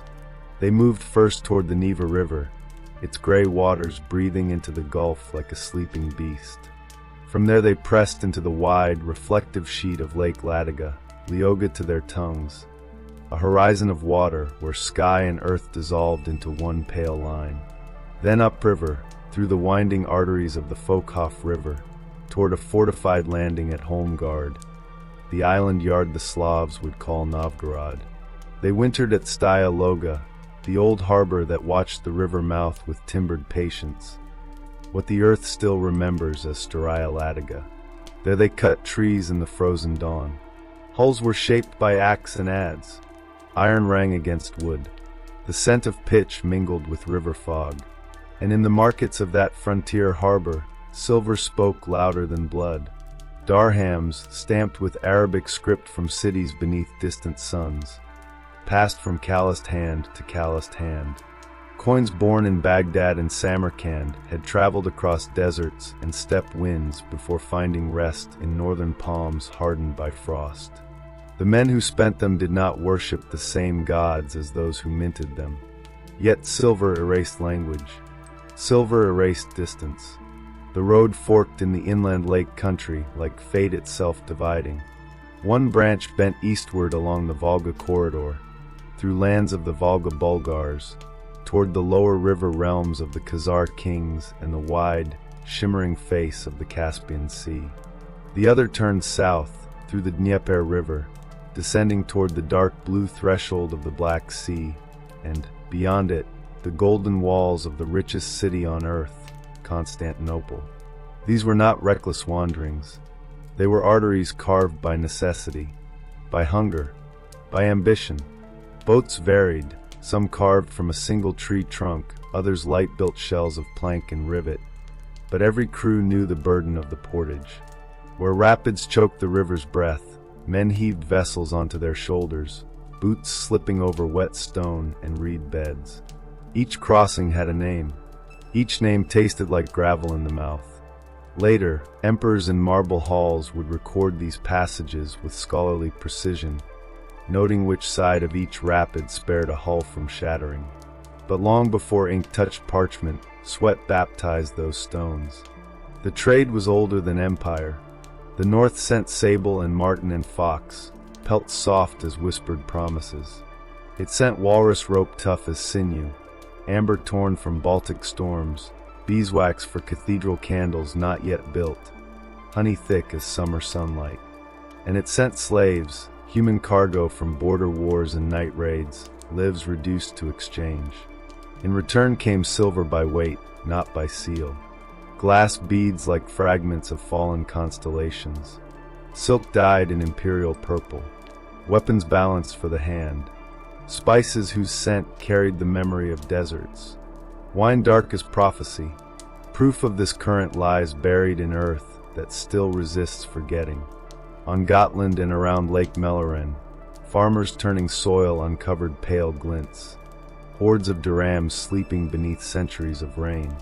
Many were clipped, cut, reduced. The emperor's stamp mattered less than mass. Hacked silver rings and broken ingots spoke a harsher script, value measured in weight, not allegiance. Inland, the river towns were Slavic and Finnic, woven with their own chiefs, fields, and gods. Some resisted. Many traded. Over time, men from the ships, the Varangians, did not merely pass through. They stood above. Fortresses rose at strategic bends. Foreign burials clustered like seeds planted with intent. A society began to take form along the water roads. Not wholly northern, not wholly Slavic, but something forged between. The earliest chronicle tells of exile and recall. It says the local tribes once drove the Varangians away, then fell to quarrel among themselves, and summoned them back to restore order. The name bound to that tale is Rurik. In the year 862, he is said to have come with brothers and companions to rule at Ladoga and then at Novgorod. It is a monk's story, written generations later, heavy with purpose. Yet the earth corroborates what parchment suggests. Fortified sites multiply. Foreign goods concentrate. The pattern aligns. Rurik died. Power did not. A kinsman named Oleg of Novgorod assumed guardianship over a child called Igor of Kiev. Oleg wasted neither word nor opportunity. He understood that true dominion lay not in forest lakes, but where the river met the sea. In 882, he led his warband down the Dnieper and seized the hill town on its high right bank, ruled then by Askold and Dir. The tale speaks of cunning and sudden death, of gates opened by deception, of shields nailed as declarations of permanence. He called the city by the name already spoken in Slavic tongues, Kiev. With that act, a hinge was forged. From Kiev, tribute flowed like a second river, furs, coin, obedience. The rust tested the strength of Constantinople itself. One legend tells of Oleg dragging ships on wheels to threaten the landward walls. Another of a shield nailed to the city gates. Records from the empire confirm treaties. In 907, in 911, precise in their clauses. How a rust ship might enter harbor. How long its crew could stay. What goods could be traded. It is the language of balance, weary of bloodshed, aware of mutual need. The names inscribed upon those parchments carry dual resonance. Some roll with Norse cadence. Others sound Slavic. The ruling circle had begun to blend. Northward, Novgorod gathered tribute. Kiev levied tolls upon the Dnieper. Near modern Smolensk, Gnezdovo prospered on river traffic, its graves rich with weapons, brooches, and scales delicate enough to weigh clipped silver. At Ladoga and the lake towns, burials contain Islamic coins, Baltic amber, Frankish blades. Travelers took note. In 922, the Arab envoy Ahmad ibn Fadlan encountered Rus traders along the Volga. His account is unsparing. He describes tall, fair men, clean weapons, bright garments, and rituals that offended his faith. He witnessed a chieftain's funeral, a ship turned pyre, a slave girl sacrificed to follow her master into flame. His words are neither myth nor praise. They are observation, a window into a world before conversion, before restraint, when wealth from distant roads financed fierce spectacle. The Khazar Khaganate watched these currents as well. For a time, the Rus paid tribute at crossings. Later, they learned to fight. Coins and seals bearing Khazar authority lie in the same strata as Rus artifacts. Then the Khaganate fades. Power rearranges. After Oleg came Igor. After Igor, his widow, Olga of Kiev, remembered in chronicles as iron-cloaked in fire. When the Drevlians killed her husband, her vengeance entered legend. Later, she traveled to Constantinople, accepted baptism, and returned with a new name and altered allegiance. Her son, Sviatoslav I, chose the sword over the quill. He struck the Volga Bulgars, shattered the Khazars, marched to the Danube, and fought the empire across vast plains. He died at the Dnieper Rapids, ambushed, his skull said to have been fashioned into a cup. These are brutal tales, yet beneath them stands a deeper truth. By the 10th century, the Rus were no longer merely ship kings. They were architects of river fortresses, keepers of tribute lists, a dynasty capable of projecting force in 3 directions at once. In Novgorod's wet soil, wood and leather endure. Archaeologists uncover carved toys, wax tablets scratched with accounts, written in a Slavic tongue, the language of farmers and craftsmen. Meanwhile, princely names still echo with northern timbre. In Kiev, earthworks trace forgotten defenses.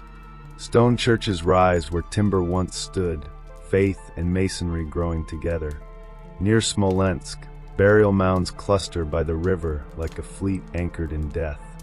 A woman's grave might hold Scandinavian oval brooches beside local amulets, identity braided rather than replaced. The money trail runs parallel to the rivers. Dirhams from Samarkand and Baghdad appear in tens of thousands along northern routes. Later they thin, replaced by Byzantine gold, and eventually by coins struck with princely symbols. Hack silver persists, small cuts from arm rings to balance scales precisely. A clipped edge purchases salt. A fragment buys wine. Not every victory required battle.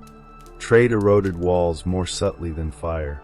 Marriage reshaped loyalties more quietly than conquest. A Norse captain wed a local woman. Their child learned 2 prayers. A Slavic headman discovered it was wiser to pay toll to a strong river lord than to hire weak defenders each spring. Along the portages, beneath the crushing weight of boats carried over stone, men shared labor. And stories. Empires often believe themselves forged in decisive wars. But sometimes destiny is carried, plank by plank, over wet rock, under a northern sky that does not forget. Winter hardened the rivers, and the roads of empire ran not only on marble streets but along frozen currents. Sled runners pressed through ice where boats had cut deep paths in summer. Every furrowed bank, every worn portage remembered the weight of oars and timber, of men who carried their ships over stone and reed like a second pulse of the world. By the turn of the millennium, the Rus were no longer raiders. They were a state, recognized by emperors, treaties signed and honored, names known as far as Baghdad. Their capital watched forests and steppe alike, a hinge of rivers and roads. Their next steps would bind them closer to the empire they had long raided, sending northern warriors into the marble halls of Constantinople, the city on the Bosphorus that gleamed like a prize at the end of every river road. The palace rose behind the water, white in the Sunday sun. Harbors crowded with Latin sails, hulks from 3 seas, and the emperor moved within, gold light catching his robes. At his side stood men whose axes marked them as Varangians, Greeks calling them axe-bearers, men from the north who traded fjords for marble courts, pine forests for coin and favor. Their story began in 988. Vladimir of Kiev sought a marriage into the purple of Constantinople. Emperor Basil too needed loyal, hard fighters to quell rebellion. Vladimir took baptism and wed the emperor's sister. Basil received a column of northern warriors, thousands of tall men seasoned in spear and axe, whose oath was to the emperor alone. They took pay, gifts, and the right to stand near the throne when few others could. The first test came in 989, along the Asian shore of the Straits. Basil's rival, Bardas Phocas, had raised the provinces. The Varangians marched with fresh weight, cutting paths where the line faltered. Phocas fell dead before the charge. The revolt was broken. Basil's northern bodyguard remained close for the rest of his reign. The Varangians became a fixture, guarding throne room and imperial bedchamber, watching treasure, standing silent in Hagia Sophia as incense curled through domes. On campaign, they formed the last shield around the emperor, the first wall in retreat. Their commander, the Akaluthos, the man who walks beside, carried authority beyond banners. Pay came from the imperial fisc, gifts from campaigns, and when an emperor died, the ancient privilege allowed the taking of what could be carried as final reward. Their weapon of choice, the two-handed axe, ash-haft and broad iron blade, feared on city walls and open field alike. They also bore shields, swords, daggers. Many wore a mail shirt beneath silk tunics when standing watch in gold rooms. Officers could earn Byzantine titles, silk belts, and a place at banquets where peacocks were carved and envoys gaped at court ritual. Campaigns carried them far. Under Basil, they fought in the Balkans, breaking Bulgaria. In 1014, the mountain pass at Clydian became slaughter. The Varangians marched alongside Basil's army. Later, under General George Maniacs, they landed in Sicily with a mixed force of Varangians, Lombards, and Normans. Fortresses fell quickly, but court quarrels ended the opportunity. They returned home, scarred and seasoned, carrying tales of heat, wine, and distant seas. Among them rose a Norwegian exile, Harald Hardrada, half-brother of King Olaf. Fleeing after Stikkelrad in 1030, he reached the courts of Novgorod and Kiev, learned languages, gathered men, and in 1034 sailed south to Constantinople with letters of favor. The court found him useful. He campaigned in Asia Minor, along Syrian coasts, in Sicily and the Balkans. He sent silver north to Kiev, paying men and buying favor. He survived coups and riots, escaped imprisonment, and married Yaroslav's daughter, returning north with wealth and alliance. By 1045, he shared the throne with Magnus, then ruled alone. From Varangian axe-bearer, he became king, his last chapter waiting on an English field, wind off the Humber, grass rising to a low bridge. The guard endured beyond Harold. Each year brought new men from Rus and Scandinavia. After the Norman conquest of England, dispossessed warriors joined, the ranks shifting yet the oath unbroken. At Manzikert in 1071, when the empire collapsed before the Sultan's horse archers, Varangians fought to hold standards, escort commanders, and die where they stood. Traces remain. In the marble galleries of Hagia Sophia, thin runes carved into a balustrade still whisper of axes, loyalty, and the Northmen who walked beside emperors. They are a reminder that power is not only seized in battle, but carried across rivers, frozen roads, and distant courts, plank by plank, oath by oath. In the quiet hours of the guard shift, a man named Halfdan carved his name into stone. Another, perhaps Ari, left marks beside his. Small letters, plain, a whisper of northern hands that had leaned on axes, waiting out the long watches. Around the palace quarter, the ground still holds the echo of iron heads, buckles, and the northern trade that marked their passage. Court scribes heard the shuffle of boots. Ambassadors feared them and trusted them in equal measure. Customs endured across 2 centuries. Feast days brought deep drinking. The guard kept its own halls and law for countrymen's quarrels. Watches ran in pairs, sleep was punished. Pay came in coin, cloth, and wine. Wherever the emperor went, out through the Golden Gate to war, to prayer at Hagia Sophia, hunting in the hills of Bithynia. The Varangians were near, spears bright, shields ready. They saw coronations, palace coups, sackings by crusaders, and the final famous day in 1204 when Latin armies forced the walls of Constantinople. Some died in red halls, others fell back under fire. The empire survived, but the northern guard thinned, fading as the century turned. Yet their imprint remained. They carried the habits of Viking war into the Mediterranean court, proving that a shipborne warrior could rise to captain, courtier, even king, as Harold did. And the lessons endured. The safest place for an oath-keeper was sometimes at the shoulder of a stranger who needed a steady hand. Life on northern farms ran by a rhythm older than kings. Long houses stretched with the wind, gables framing the family's favored view. Timber-framed walls where forests allowed, turf-thickened walls where trees were scarce. Thatched or turf roofs rose steeply, smoke from the central hearth curling through rafters. Stalls held beasts, platforms held sleepers, benches lined walls, chests served as coffers by night. The head of household claimed the high seat. The woman held keys, keys that opened grain bins and directed the household as much as any man's word.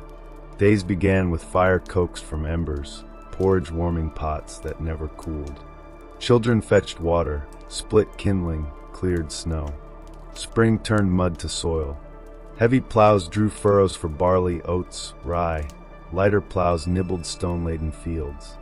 Calves and lambs arrived, bees hummed in hives, fences were patched, snow watched from peaks.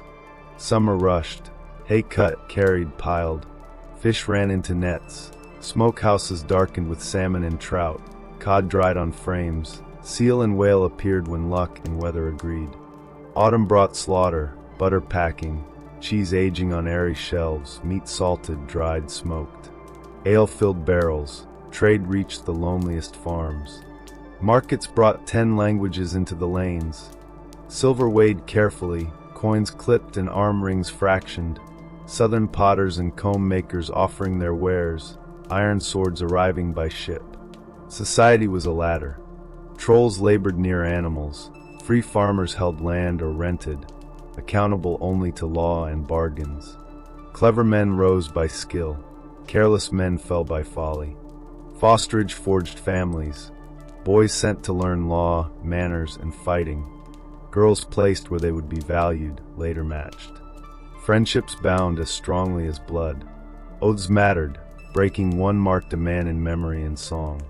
Women held authority. A wife could own property, control keys, divorce abusive men, manage the farm in her husband's absence. Brooches, oval and beaded, signaled wealth and taste. Knives hung at her side, hers to use. Graves reflect the same. Keys, looms, weights, rich brooches, power as much as ornament. Food mirrored skill and land. Barley bread, flat cakes, thick porridge, root stews, cabbage, peas, herbs, dill, parsley, angelica. Fish everywhere, herring, cod, salmon, trout. Dairy central, buttermilk, whey, soft and hard cheeses, butter hoarded in peat bogs. Ale and meat appeared when grains and honey allowed. Water was valued, but ale nourished and protected from illness. Clothing spoke and shielded, wool for warmth, linen for coolness, dyed colors marking taste. Cloaks pinned to free the sword arm, boots of cowhide, for trims against frost, hair combed, beards or mustaches chosen. Saturday was washing day, a signal noticed by neighbors. Winter brought music and games. A liar sat on a bench near the high seat, awaiting judgment. Life moved in cycles of work, trade, oath, and family. A world built on labor, law, and the careful attention of many hands. In this rhythm, northern society endured, practical, ordered, resilient, and fiercely proud. Evening brings the music of northern life. Flutes of bone, pipes of wood, the steady rhythm of children launching carved boats on spring ponds. Adults gather around boards for games of chance. laughter rising and sharpening into seriousness. Scolds earn meat and status by reciting verse that remembers deeds old and new. The best poets carry the memory of a people in their minds and return it through song, weaving sound and image that no book could hold. Belief is close at hand. Offerings are made at farm halls, at sacred groves. Thor is called in storms. Freya is asked for good harvests and calm seas. Odin watches those who seek wisdom or victory. Small charms, a figure on a shelf, a hammer at the neck, a whispered prayer over a cup, shape daily life. Feasts mark the turning of the year, the first grain, the harvest, midwinter celebrations. Death is honored in old ways or new. A man may be laid with weapons, a woman with brooches. A boat may lie in the grave, or a cross mark the head. Love and memory guide both. Health blends luck with skill. Midwives read the signs of birth. Herbs heal fevers, splints set bones. Clean water, fresh air, hygiene are understood, even if not written in books. Tweezers, ear spoons, lice combs. Caring for the body is protection and respect. Craft binds the farm to the wider world. Weaving is a kingdom in itself. Loom weights hang in order. A weaver controls colors and patterns as a captain commands a ship. Spindles turn fleece into thread, which becomes vadmal, stout cloth that can serve as money when silver is scarce. Iron shapes the day. Farmers mend tools, sharpen knives, burn charcoal into bars, tar pine into pitch, make rope, rivets, and all the small necessities of a voyage. Children learn by standing beside work, boys at lambing, girls counting cheese. Runes scratched into wood or bone teach reading, prayers, and names. Travel bridges distance. In summer, the sea is a road. In winter, frozen rivers smooth sled paths. Bone skates carry children across ponds. Skis carry hunters over deep snow. Farms may seem remote, yet news travels fast with sails, hooves, and storytellers. Feasts crown the calendar. Weddings bring kin together. Funerals bring grief and solemn pride. Gifts circulate, arm rings, cloth, cheese, ale, securing aid when rivers flood or roofs fail. Hospitality is duty. Strangers expect shelter and food. Weapons rest by the door, spears, round shields, seekses, tools of protection and daily life alike. The world is neither gentle nor cruel alone.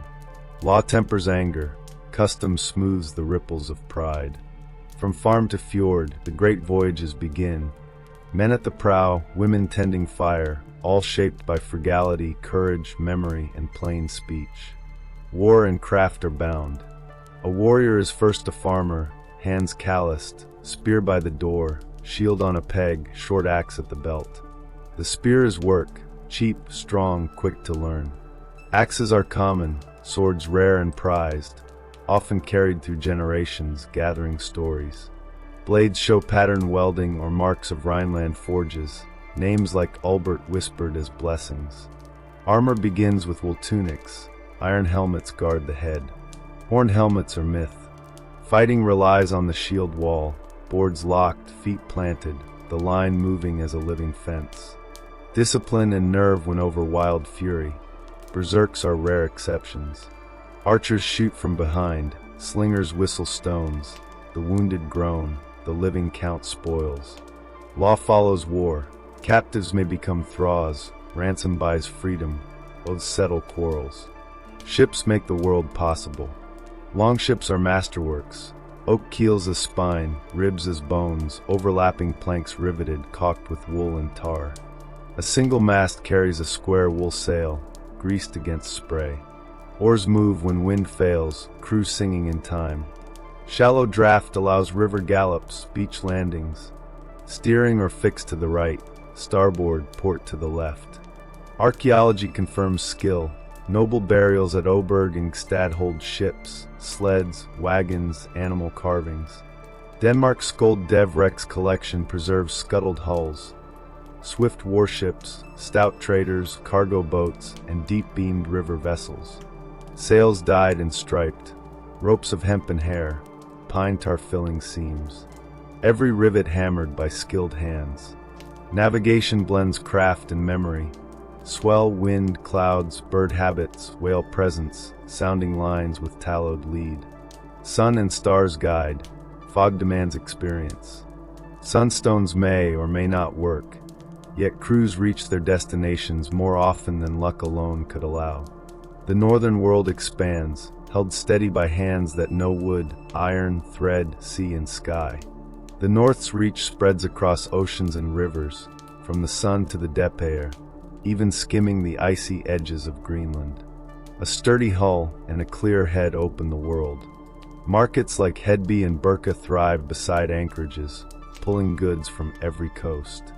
Merchants weigh silver on tiny scales with bronze weights shaped like ducks or barrels. Rings of silver serve as money, clipped to precise amounts. Hack silver clinks in leather pouches.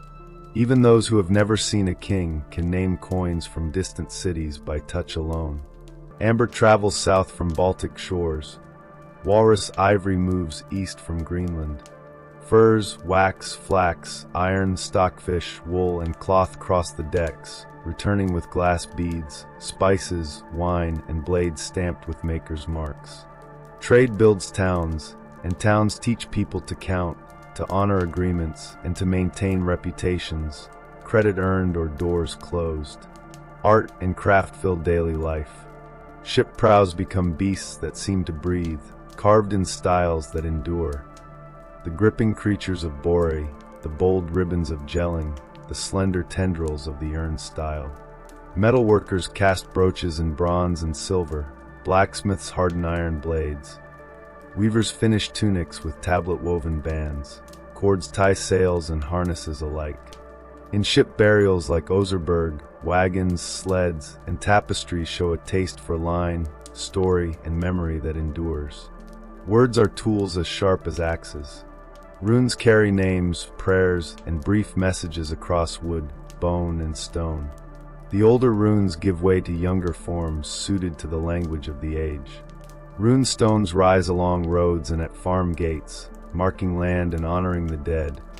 A father for a son lost on a voyage, a crew for a captain lost in the east.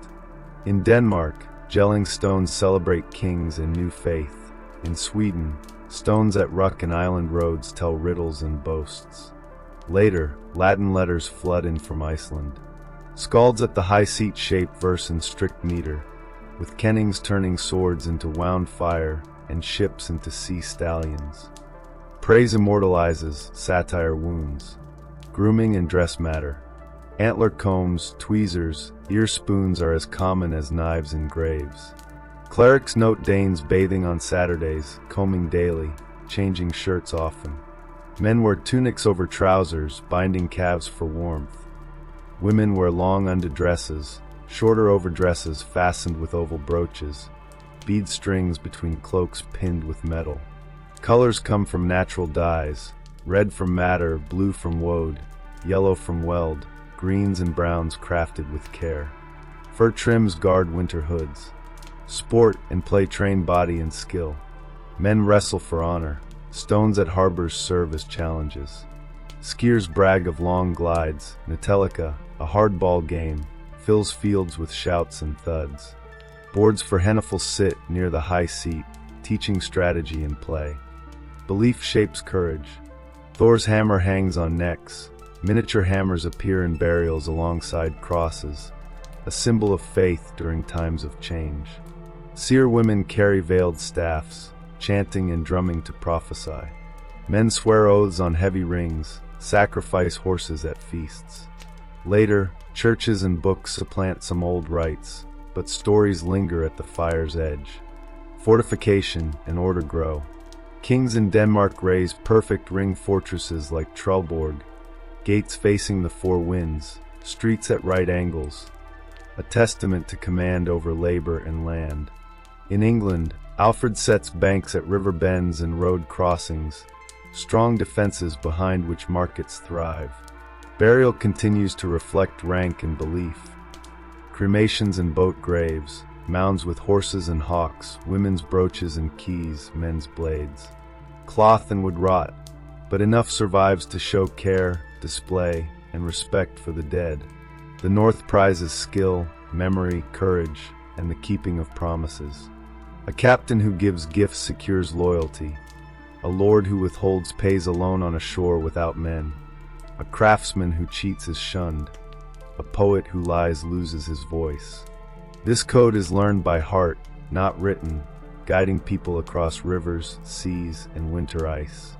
From these halls, markets, and ships comes a power capable of rowing up the sun, skirting Greenland, and standing with axes beside emperors. Pagan chieftains become kings. Feasts give way to church bells. Raiders become rulers.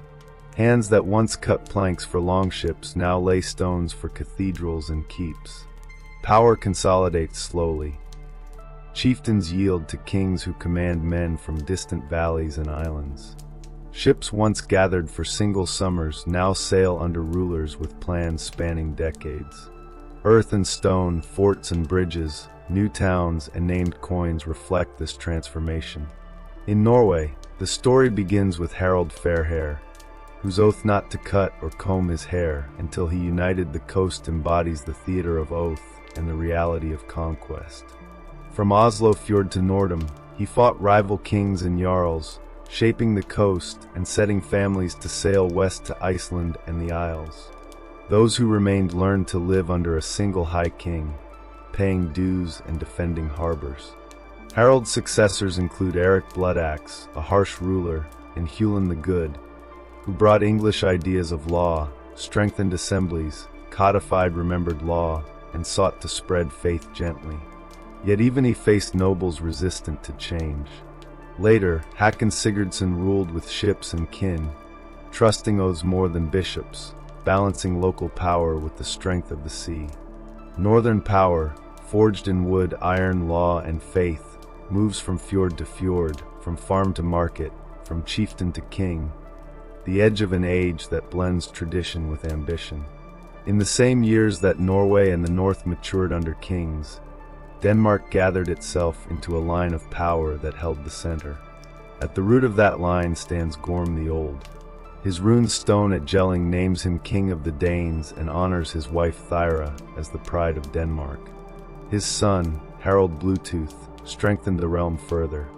At Jelling, a great mound and rune stone declare that Harald won Denmark and Norway and brought Christianity across the peninsula and islands. Harald left physical marks of his reign, round fortresses built with precision, straight streets crossing at right angles, Trelleborg, Agersborg, Fyrkat, Nanabakken, their traces buried but now revealed by archaeologists. Bridges, like the timber causeway at Ravening Anger near Jelling, run straight across marshes, showing a king who could measure, command, and sustain armies. The age of quick raids was giving way to an age where kings could move troops on roads and feed them along the way. Sweden, meanwhile, remained partly hidden behind forests and lakes. Its temple at Uppsala was famed for old rites and wealth. Birka on Lake Mälar had drawn traders from the Baltic. By the late 10th century, it waned as a royal town and was replaced by Sigtuna, founded on firm ground near good water. Here kings like Eric the Victorious and his son Olaf Skotkonung minted coins, stamped with crosses and the king's name in Latin letters, a clear statement that law, value, and faith now flowed from a center. Across the North Sea, the Danelaw, settled by Norse armies, became a testing ground for kings' ambitions. Alfred of Wessex had already fortified towns and rotated levies by season. His heirs extended that work until the English realm had a single crown. In 954, the last Norse king of York, Eric Bloodaxe, died, and the northern kingdom in England fell, sending hungry eyes across the channel. Danish kings pressed again.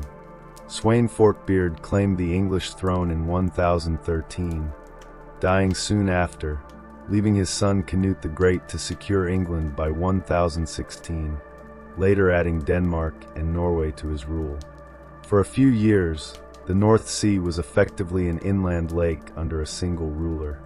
Canute maintained a household guard, summoned and bound shires with law and land, sent gifts to Rome, and placed bishops to serve God and king. He paid men in English coin, declaring his authority in every market. Yet when he died in 1035, the empire he had woven unraveled. England fell to rival sons and Norman claimants, while Denmark remained under his line for a time, and Norway returned to its own difficult path. Before Canute, Norway had experienced similar trials. Olaf Tryggvason built a fleet like one would build houses, ruling for only a few years before dying in a sea fight at Svolder. Olaf founded Trondheim, pushed Christianity with a firm hand, creating converts and enemies alike. He was followed by Olaf Haraldsson, who fought to extend the king's law into fjords long controlled by jarls. He fell at Stiklestad in 1030, and miracles surrounding his grave gave kings a sacred legitimacy to claim authority over the realm. The making of enduring kings relied on more than war. Control of good harbors, networks of halls to feed men and horses, and formalized levies both by land and sea became instruments of governance. In Denmark, naval levies filled royal fleets. In Norway, coastal law assemblies organized men and judged disputes that could otherwise ignite feuds. Law codes were sung, memorized, and gradually written down. Assemblies like the Gula Thing and Frostating formalized borders, inheritance, and royal rights. They remained places where free men spoke, now also venues for reading a king's will. Towns shifted from trade hubs to instruments of power. Hedeby's ramparts curved around its harbor, Roskilde rose as a royal seat near navigable water. Lund received bishops to help hold realms together. In Norway, Kaupang faded while Nidaros, Trondheim, grew, anchored by the shrine of St. Olaf. In Sweden, Sigtuna played a similar role, minting coins and administering oaths. Fortifications were not panic measures. Ring forts in Denmark functioned as parade grounds, barracks, and magazines, their streets straight so men could move in order. The Danverk on Jutland strengthened under Harald Bluetooth, showing a king's will written in timber and earth. Money and weights became quiet instruments of power. Silver moved from eastern fields into the hands of men who counted it. Coins communicated law and authority. Olaf of Sigtuna marked pennies with crosses. Canute in England minted crowned faces. Harald Bluetooth and his circle-struck coins at Hedeby. Even when coins were scarce, ring money and neat weights marked remembered prices and enforceable fines. Households changed shape under kings. Royal war bands, called house calls, ate the king's bread and mirrored his movements. Subordinate lords maintained similar structures on smaller scales. This created a ladder of service, linking coasts that had never before taken orders from a distant hall. Resentment was inevitable.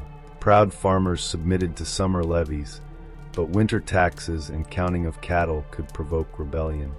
Successful kings balanced force with feasts, gifts, and careful listening at the thing. Foreign ties influenced the arc of power. Harald Bluetooth briefly bound Norway to Denmark, later undone by Olaf Tryggvason, who in turn faced coalitions of Denmark, Sweden, and subdued jarls. Canute consolidated Norway through loyalists in Trondheim while ruling from England and Denmark. By the mid-11th century, the pattern was set. Denmark demanded a single king, looking to islands in Jutland. Norway remained a steep land where kings rose and fell by their fleet, control of the Trendag, and bargains with northern lords. Sweden tightened around Baltic trade in southern plains. All three realms now shared more than bloodlines and weapons. Bishops, coins, fortifications, and laws, increasingly written with the Roman alphabet. The age of kings is rising. Old gods still linger in valleys, yet churches stand beside royal halls, priests read rites in Latin, and rulers wield the habits of law, trade, and ships as instruments of enduring power. The North lived for a long while with two stories of the world in the same mouth. A hammer on a thong and a cross on a chain, side by side. Change came first at the edges. A trader returned from Frankish lands with a small wooden cross tucked beside his scales and weights. A king who sought letters sent a boy south to learn the Latin hand. Husbands laid hammer amulets and crosses together in wives' graves, hoping to offend neither heaven. Memory held both traditions in balance. The first clear knock came a century before widespread conversion. A monk named Ansgar traveled north under the reign of Louis the Pious, reaching Birka on the lake near Uppsala. He preached, baptized a few, and built a small church under the local ruler's eye. Sweden did not become Christian overnight, but the memory took root. A quiet man from the south spoke of one God and a city of holy men who had died for him. Merchants kept pathways open. Frankish and Saxon coins circulated alongside amber and furs, and the new faith arrived on the same decks as wine and steel. Kings felt the pull first. Harald Bluetooth declared his reign in gelling with a tall runestone. He had won Denmark and Norway and made the Danes Christian. Whether the tale of a priest named Papo holding a red-hot iron to prove Christ's power is fact or legend, the evidence on the ground. Churches rising near ring forts, bishops at Ribe, Aarhus, and Schleswig, shows Harald's preference for the new order. Yet the old gods lingered in winter blots, feasts, and memory. From his time, a Danish king who wished to be counted among Christian rulers included the cross in his seals. Norway's path was rougher. Traders, kings, and petty rulers had brought baptism, but the real turn came with two Olafs.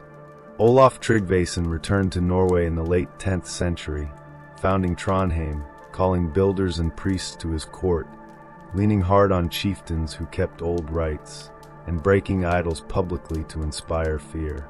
His reign was short. He died in a sea battle at Svolder, yet his work carried forward. A few years later, Olaf Haraldsson took the throne.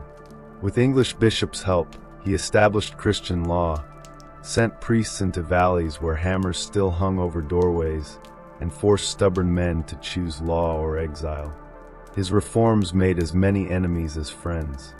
He fell at Stiklestad, fighting a host drawn from every corner of Norway. Miracles reported at his grave created a shrine at Trondheim, giving later kings a saint to stand beside their law. Iceland chose a quieter path. Its Althing held law and peace in a wide rift of lava and river. By the late 10th century, Iceland split between families following Christ and those keeping old feasts. Thorgest judged, the island would be Christian in law, though private observance of older customs was tolerated for a time. It was a wise sentence, keeping the island from tearing itself apart. Churches soon rose on ridges once used for winter offerings. Priests taught letters, literature rooted itself, preserving memory of the old gods even as mass sounded in timbered churches. Sweden was slower to bend. Uppsala's temple held wealth and fame, and foreign writers claimed great sacrifices every 9th year. Olaf Skotkonung took baptism roughly when Iceland changed its law, striking coins at Sigtuna with crosses and Latin names, granting land for churches. His sons ruled during a time when the court balanced between priests and the men of Uppsala. By late 11th century, kings openly fought over the old and new faiths. Some defended sacrifices, earning nicknames that clung like pitch. Others established Christian rule in the old heartland. The new faith brought more than prayer. It brought books, letters, and written law. Oral law began to live on vellum. Charters named land and bound men to their word with ink as well as memory. Priests taught boys to read and count. Kings used clocks to track dues, send letters across seas without swords. Coins carried Latin legends and the faces of kings. Towns raised stone churches, often requiring lifetimes of planning. Norway built staved churches with high roofs and carved portals whispering dragons and vines from old craft. Denmark spread stone churches across Jutland and the islands. Each served as both landmark and stronghold. Sweden saw wood and stone coexist until stone prevailed. The church knitted the north into Europe. Pilgrims walked new roads. Danish kings gave gifts to shrines at Rome. Norwegians and Swedes followed pilgrim paths to St. Olaf's tomb at Nidaros. Monks brought herb gardens and writing desks. Archbishop staffs at Lund and Nidaros would mark high seats in the Order of Rome. The calendar found rhythm. Midwinter became Christmas. The first sheaf belonged to Christian harvest.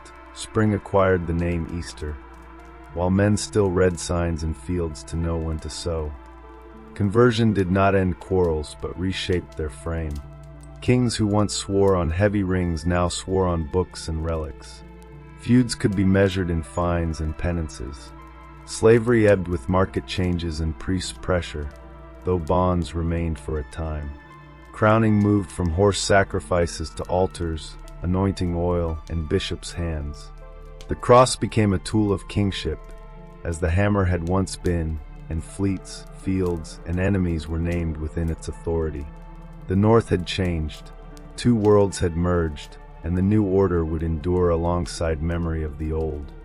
The habits of raiding had turned into the habits of rule. Ships that once carried fire and axe now carried men to guard monasteries and uphold law in courts watched by painted Christs. The old art endured, repurposed. Carvers set wild animals and twisting ribbons into altar rails and doors. Metalworkers cast chalices with the same sure hands that had once made bridal brooches. Poets set battles to psalmic meter and praised sainted kings. Runes lingered, cut in wood and stone for memorials and messages, even as Latin letters became the standard for law and the growing body of saga prose. The pen that wrote bishops' lives recorded also the lives of men who had once worshipped Thor. The old ways did not vanish. They left marks of fear and fondness. Some remembered gods as proud, wild, and untamable. Others remembered feasts, stories, and the taste of horse meat now forbidden. Yet the new order offered tools as well as symbols. A settled calendar, a court with records, parish churches ringing at set times, and learned men able to speak to distant kings. The North now entered European life, speaking and being heard in councils far from its shores. Conversion and state-building moved hand in hand. Harald Bluetooth carved Denmark into strongholds while his runestone declared a new faith. Olaf Tryggvason and Olaf Haraldsson carried church and crown into the valleys. Olaf Skotkonung struck coins bearing both cross and king's name. Iceland's law speakers compromised tied belief to rule. By the mid-11th century, the hammer had ceded public space to the cross. Raids still happened, but not as before. Fleets served kings against kings rather than burning their own lands.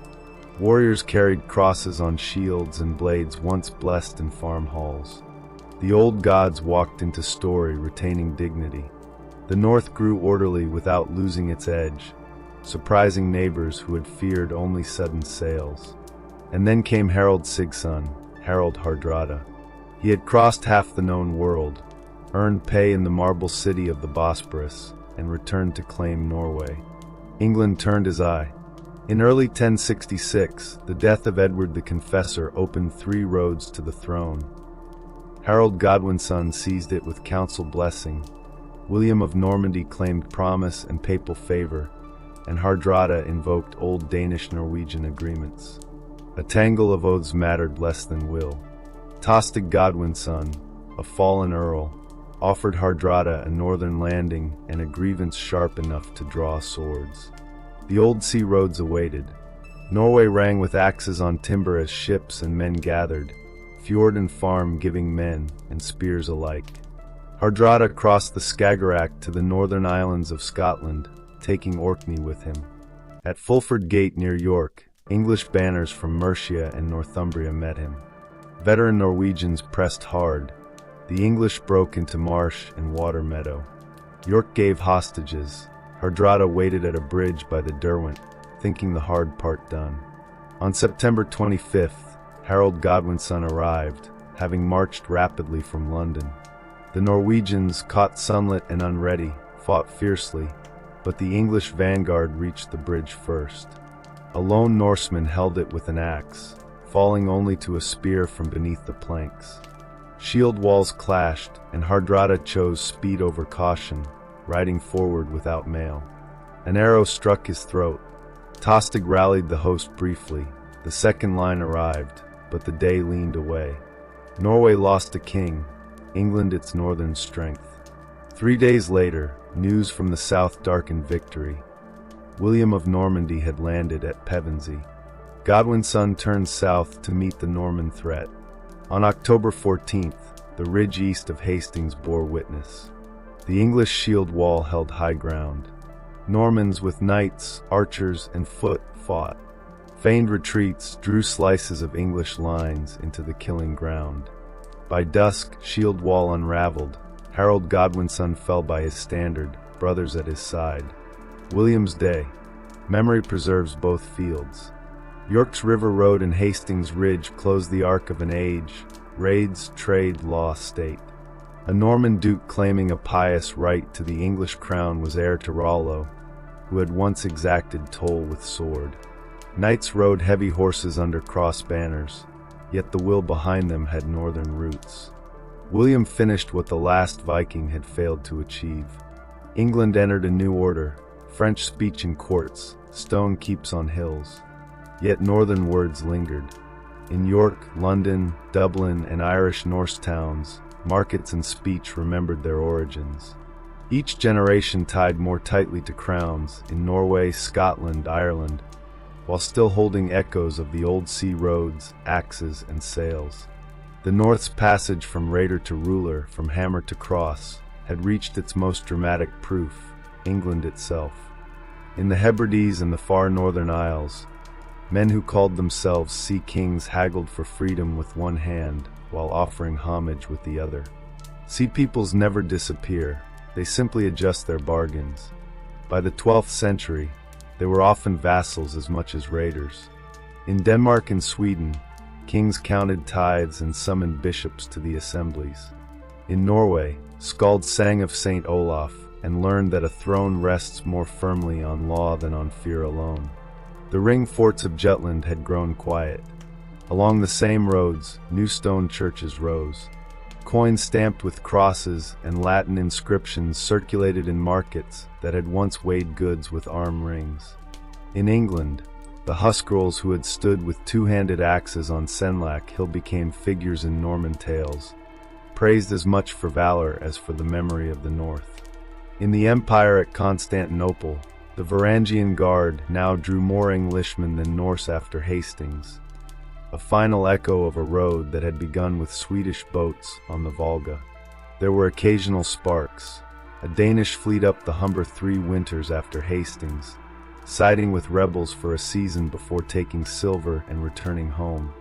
Another arriving on distant shores, fighting with men who knew the marshes better than any admiral. Yet none of these reversed the new order. The age of swift sails and sudden fire had yielded to the age of garrisons, mints, charters, and the slow weight of stone. Return to Stamford Bridge. The meadow slopes down to a narrow bridge. The sky is pale and high in early autumn. In the distance, one can almost hear the mills of York turning.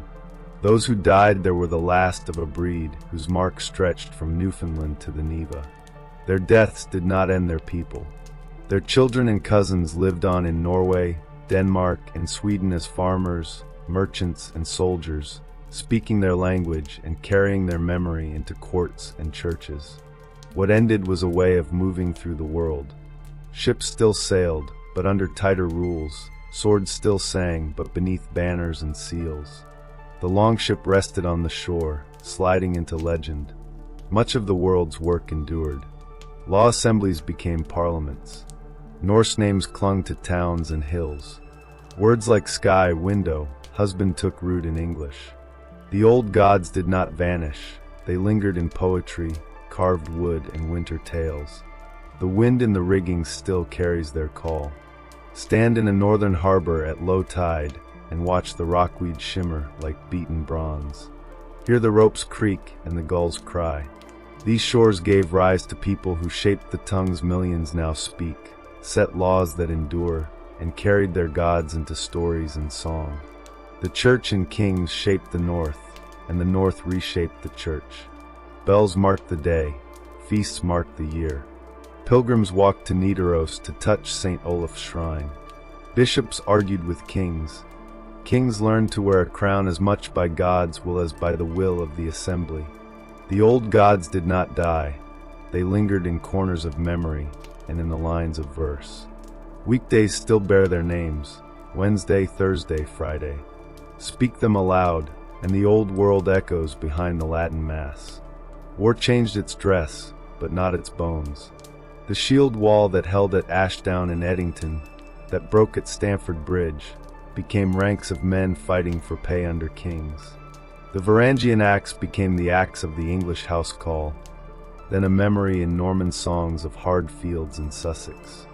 Raider became guard, guard became vassal, vassal became officer, dressed in silk for feasts, giving orders to men whose grandfathers had followed a chieftain for silver cut from arm rings. The legend of the Vikings grew after their ships were gone. Some turned them into horned devils with bloodied lips. Others made saints of freedom, clean-faced and ruled by simple law. The truth lies between, and it is stronger. They were farmers, traders, sailors, poets, smiths, carpenters, and yes, killers, all under one sky. They broke worlds and built worlds. Their greatest achievement may have been weaving the edges of Europe into a single, waking map. When their age began, a monk on Lindisfarne could live and die without feeling the will of a king in Paris. When it ended, kings in Paris and London watched each other and minted coins that carried the same meaning across countless markets. Stand by a northern quay and listen. The coasts learned to watch for trade, and the courts learned to listen for law. What began as a word for a river now lives on maps. On the northern capes, the Icelanders left a different kind of legacy.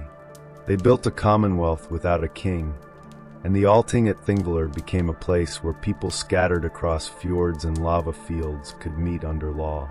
That practice of open speech and remembered law endured. It produced a literature that few kingdoms could rival. In timbered halls where winter light fell thin, scribes recorded the prose of the sagas and the songs of skalds. They wrote of men like Egil, with the tongue of a poet and the hands of a fighter, and of women who guided farms and fates with steady wisdom. They chronicled feuds and settlements, ships and storms, kings and shipmasters. In another book, a man named Snorri wove the tales of gods into the Edda, ensuring that generations would remember Odin, Thor, Freya, and the doom of the world called Ragnarok. The ink of that island preserved voices from an age that had done most of its work with steel and tar. Law and governance were reshaped by that era, and in turn, they reshaped the people. The Althing had already seen centuries before the first raids. When kings and churches pressed upon the north, assemblies became sharper instruments of rule. In Denmark, the ring forts and the long bridge near Jelling reveal a mind that favored straight lines and precise angles. In England, Alfred's boroughs transformed markets into military nests and set patterns for fortified towns and royal mints. In Norway, the law codes of gulating and frostating defined property, borders, and royal dues. In Sweden, Sigtuna struck coins with a cross alongside the king's name. Coins speak quietly until you count them, then they reveal their meaning. A ruler claims value and promises peace. Trade drew a net that never fully broke.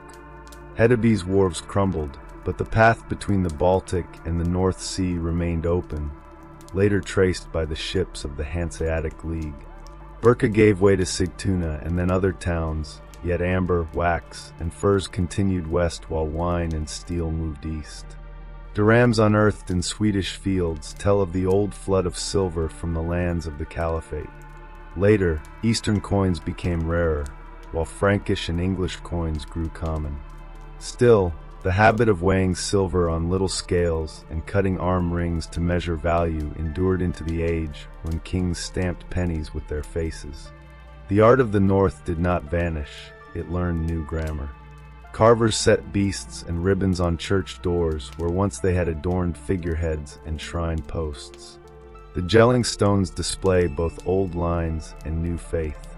In Norway, stave churches rose with steep, snow-shedding roofs and portals where dragons twist into vines as if an ancient garden had been grafted onto Christian timber. In Sweden, runestones marked roads with crosses and prayers beside the names of those who raised them.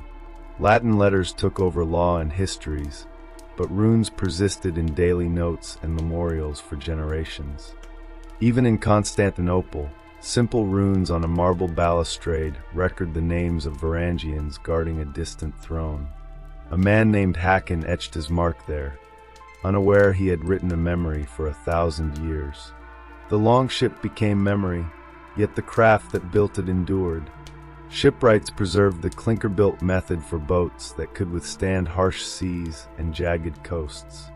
The steering oar on the starboard side eventually gave way to a stern-hung rudder, yet the sense of a balanced hull and steady sail survived. Knowledge of winds, stars, and birds passed from pilot to pilot. The claim that Norse captains reached North America before other Europeans is no longer a boast in verse, but an assertion backed by turf and iron. The camp at the edge of Newfoundland, with its smithy and boat shed, speaks plainly. Timber was hewn there, iron was smelted, a ship was completed and sent east. Daily life left subtler traces than battlefields. Across the north, keys rest in women's hands, speaking of property and stewardship. Combs and tweezers show care and grooming. Loom weights and spindle whorls speak of cloth as valuable.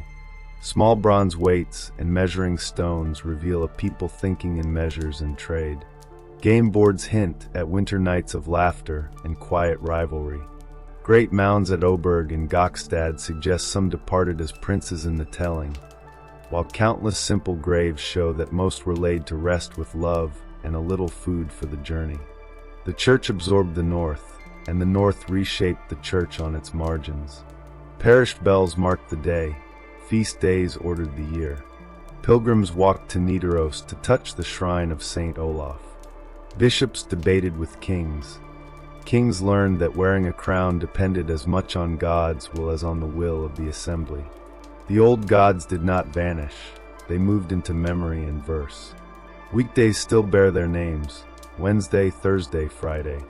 Speak them aloud, and you can hear the old world behind the Latin Mass. War changed its dress, but not its bones. The shield wall that held at Ashdown, broke at Stamford Bridge, became rows of men fighting for pay in the halls of kings. The Varangian axe became the axe of the English household, and then a memory in Norman songs of hard fields in Sussex.